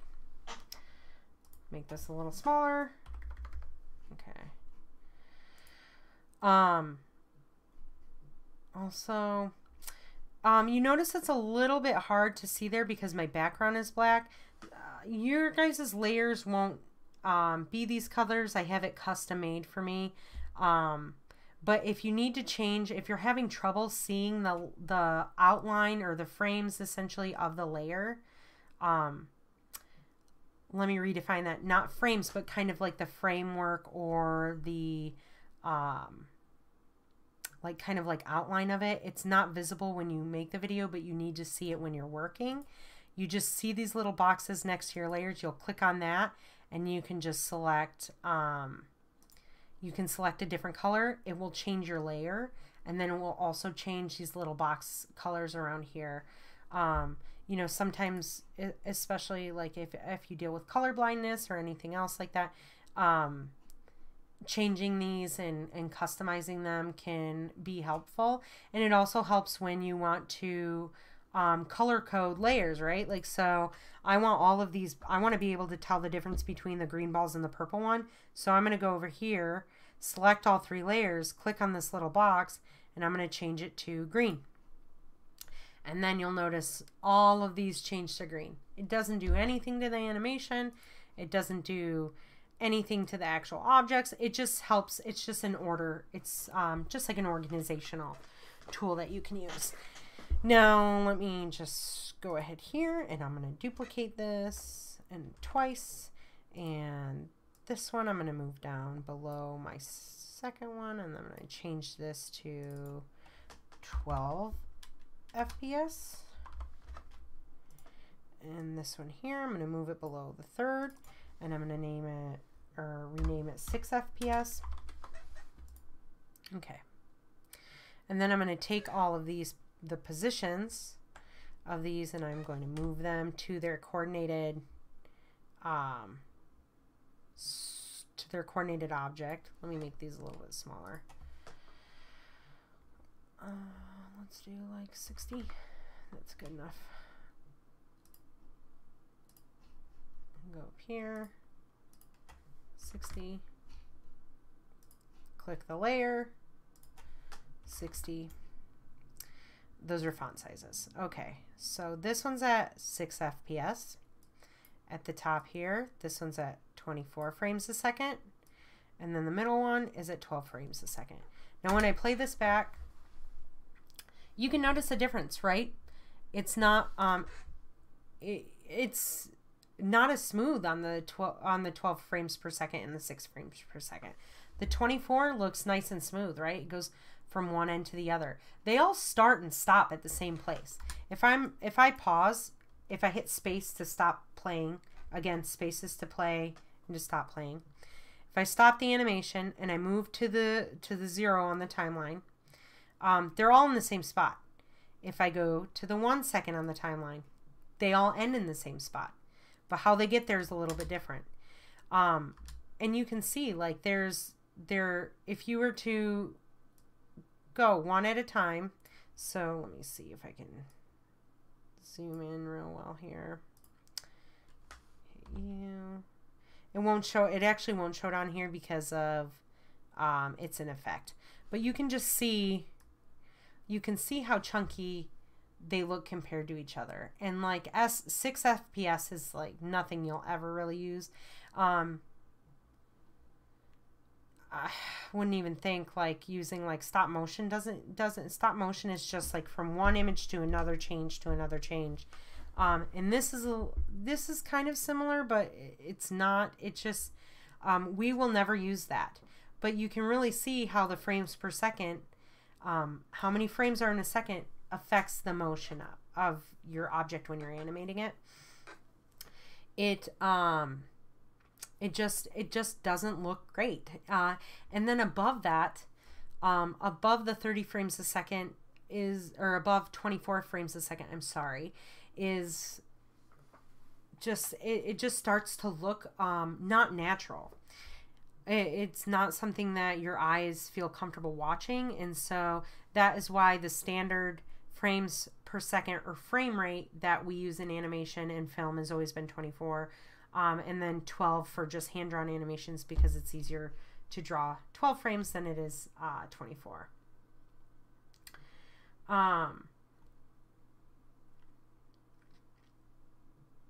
You know, essentially it's like a series of pictures, right? Let's demonstrate resolution here, okay? So let me delete these. I'm going to click the one layer I don't want, and I'm going to hit Shift and select all the layers I want to get rid of. I'm going to hit Delete. And we are going to untoggle the stopwatch, which is going to remove the animation. So now if I go back and forth, if I scrub on the timeline, the ball doesn't animate anymore. But let's, the reason we're going to do this is we want to discuss like resolution, right? Why we work at high definition, the 1920 by 1080. So we're really kind of right now focusing in on space within this, within your stage. Normally in math class, there's the Cartesian graph, which is, let me bring it up here for you guys to see. 1 second. All right, I think it's CRT, the Cartesian plane. It's a graph that has the 4 coordinates, right? You have your X value going up and down, or I'm sorry, it's a little late, you guys. This is a lot of talking. Your X value goes from left to right, and your Y value goes from up to down. Similar inside of After Effects, except for one difference. After Effects works in a positive space. So normally on the Cartesian plane in the graph, the positive is the first coordinate over here. But in After Effects, it's essentially flipped and flipped down. So it would essentially be the 4th plane. Let me show you what I mean by that. If I go into my position and I type in 0, 0, which would be the origin of any graph, it goes up into the upper left-hand corner of this stage or your viewport. This is because that is where the origin in After Effects is on every single composition, everything. This is just a way for it to, it's just a choice that they did on how to essentially like measurement of images and films and stuff like that. It's just easier to start it from the one area up in the upper left hand corner. And so like I said, it works in like a positive measurement, right? So essentially, let me draw something here. Let me shut off the fill. I'm gonna increase this a little bit. No. Again, it's late. I keep keeping this selected. Unselect it. You can hit your pen tool. It's also G, I think. But After Effects, the 0, 0 is up here in the upper left corner, and it goes from left to right, your X value. And your Y value goes from top to bottom. Both ways are in a positive value change. So if I'm here, if I take my ball and I take it from 0, 0 and I want to get over to this side, to the upper right hand corner, you're going to want to go into the position, and this is the X value. We want to max it out, and our max X value is 1920 pixels. So as soon as I type that into the X value, it's going to move that object all the way into the upper right hand corner. And again, it's working from where the anchor point is, right? So if the anchor point were down here on my object, that the anchor point would be here and the object would be off screen. But that is why you see part of the object here on the screen, is because the anchor point is centered. Now, great. So we know that from here to here is 1920 pixels. So then the 1080, where does that come in? That is 1080 pixels down on your Y value. So let's say I wanted to get it all the way to the bottom right hand corner. I would come in here and type in my maximum Y value, which is 1080. And it brings it down here. This is just a way for you guys to see how the space works and where positions are within your stage. And then if I wanted to bring it all the way to the lower left hand corner, I would, I still want it to be down on the Y value. So I want to keep the 1080, but I want to take that 1920 and zero it out because I don't want to be anywhere on the X value. You'll see abbreviations for the 1920 by 1080, like online you'll see 1080p. You've probably heard it before as well. It's I'll say 1080p, put it in HD. Either way, you guys will know how it works. Now, let's say I wanted this ball to be centered into the composition, right? I want her centered here in the middle of my stage. You divide everything in half. So half of 1920 is like 960 and half of 1080 is 540. And then it automatically puts it right in the middle of the stage. Let me just remove these here.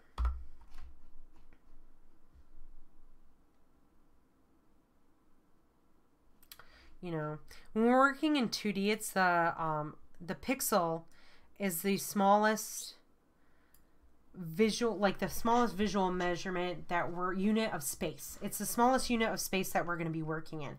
Like I was saying, for as far as time goes, what we're working in with animation, the smallest measurement of time is going to be a frame. Inside of After Effects, inside of your stage, the smallest unit of space is going to be a pixel.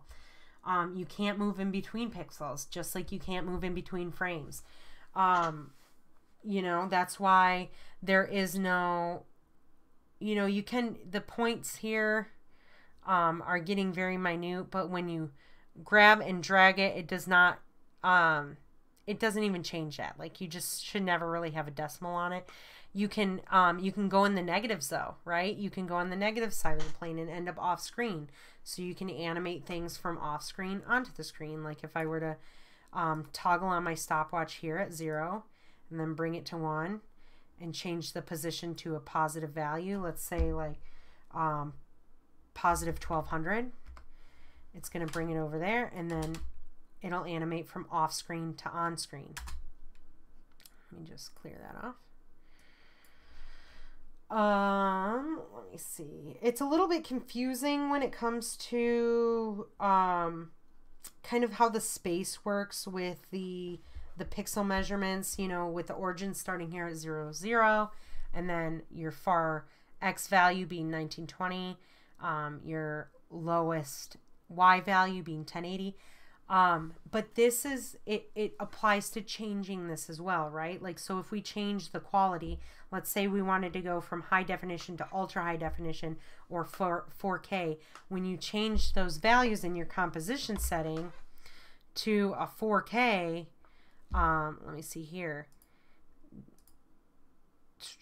This is just an example. All of a sudden, your stage is bigger, right? Because you're working with more space.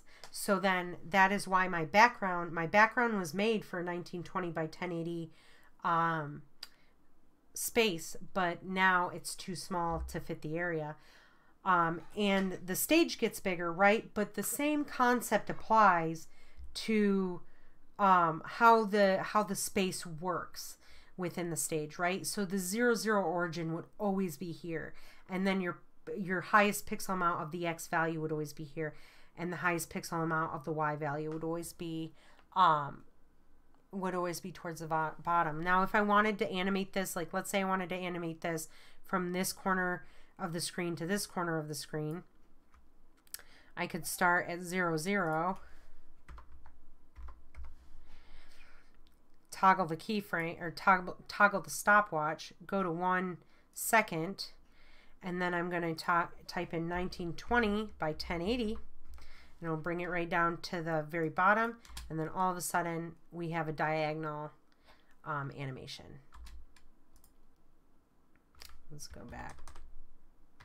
If you hit Control Z multiple times, it'll take you back as much as you need to go. Actually, let's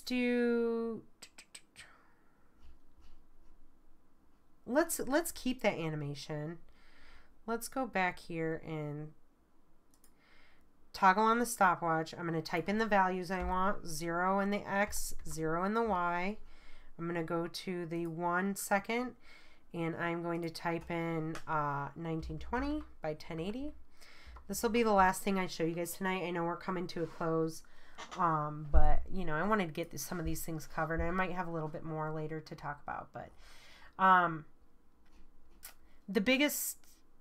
the one thing here, so right, this view in your timeline, this specific view where you have your keyframes set, this is called the dope sheet.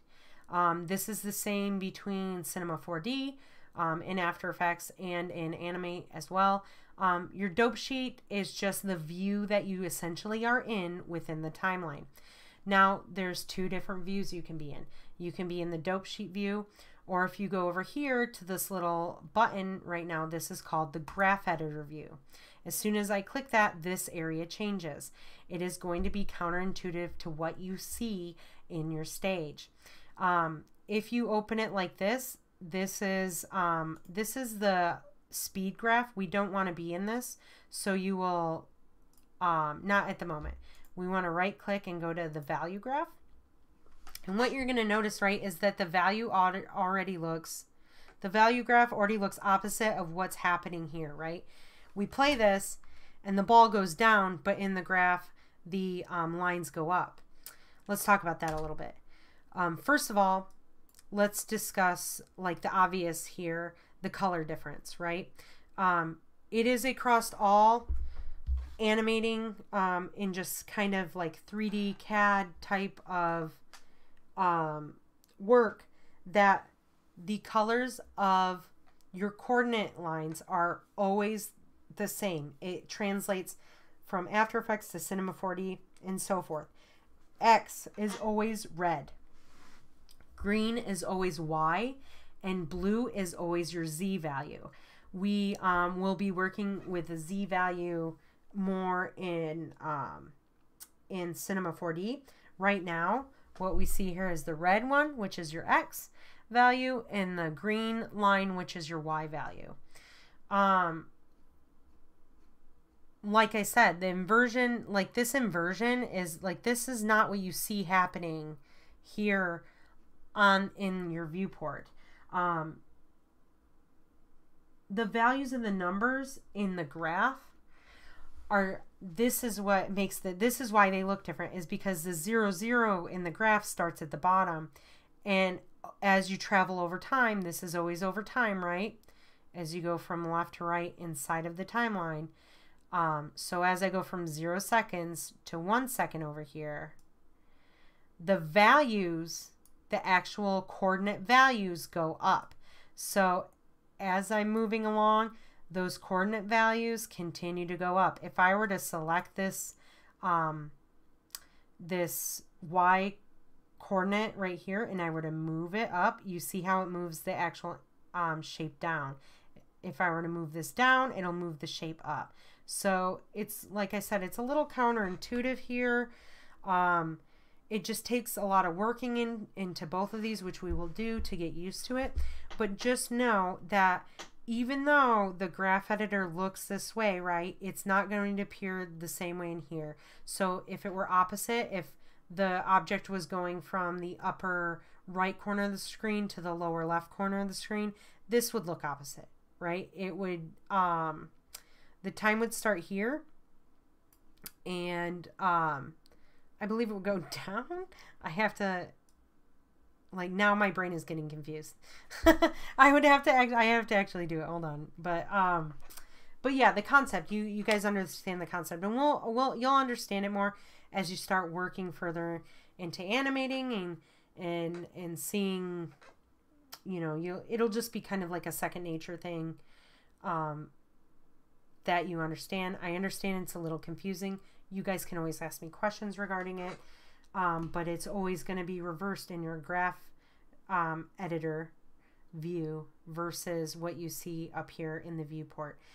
If you want to shut this off and go back, you just come up here and you click the graph editor right there. The little toggle on and off button. One thing that I haven't done at all, and this is really bad that I haven't done this, because I'm so used to doing it like consistently while I'm working, is saving my work. I have not saved my progress once. If my computer were just to shut down randomly, I would have lost all of my work over the last 2.5 hours. That's a lot of work. You do not want that happening. So I will promise to get more into the habit of doing this while working and reminding you guys about doing it, but always, always, always save your work. We initially save the project, right? But it does not always save where you last were. So in order to do that, you can manually save it by coming up to File, clicking and going down to Save, but also there's a keyboard shortcut. So Control or Command S will save it. You will know if your file is saved or not by this little asterisk star that's up at the top of After Effects. This tells you, this area right here tells you where your project is located. So it's saying that it's on my computer, on my desktop, in this folder, in this nested folder, in another nested folder, and then here is the name of the project, but it's not saved. As soon as I hit Control S, that little thing will pop up and that little asterisk goes away. And so that is kind of where I'll leave you guys tonight with this. I want you guys to have After Effects and all of your stuff downloaded. Let's do the technology login challenge. Make sure those are all downloaded and ready to go by Thursday. I didn't get to a few things today that I still want to talk to you guys about, including like importing some assets in your workflow and a couple other things that we will touch on the beginning of next class, because we won't have to talk about the syllabus. And but I want you guys to download this stuff, and I want you guys to start opening it up and familiarizing yourself with these areas, right? So that you're more comfortable starting to navigate the programs and being able to open it up and kind of get yourself started without a lot of assistance, because that's a big thing, is learning how to do things on your own. And problem solving is a huge daily task that you will do in this career field. But I am very excited to have you guys all in class. I'm excited to see all of your work. Like I said, just to recap a few things. Syllabus acknowledgement quiz, have it done by next class. Technology login challenge, get all your stuff done. If you're having issues, let me know, and just have all of your programs downloaded. And we will see you guys then. I hope you guys all have a good night. And next class, I will also have the chat available for you guys in the live stream, so that you that we can interact with each other, and it's less, it's less lonely here. It feels so lonely without you guys, but I'm excited. I'm excited to teach this, and I'm excited for you guys to learn. So have a good night.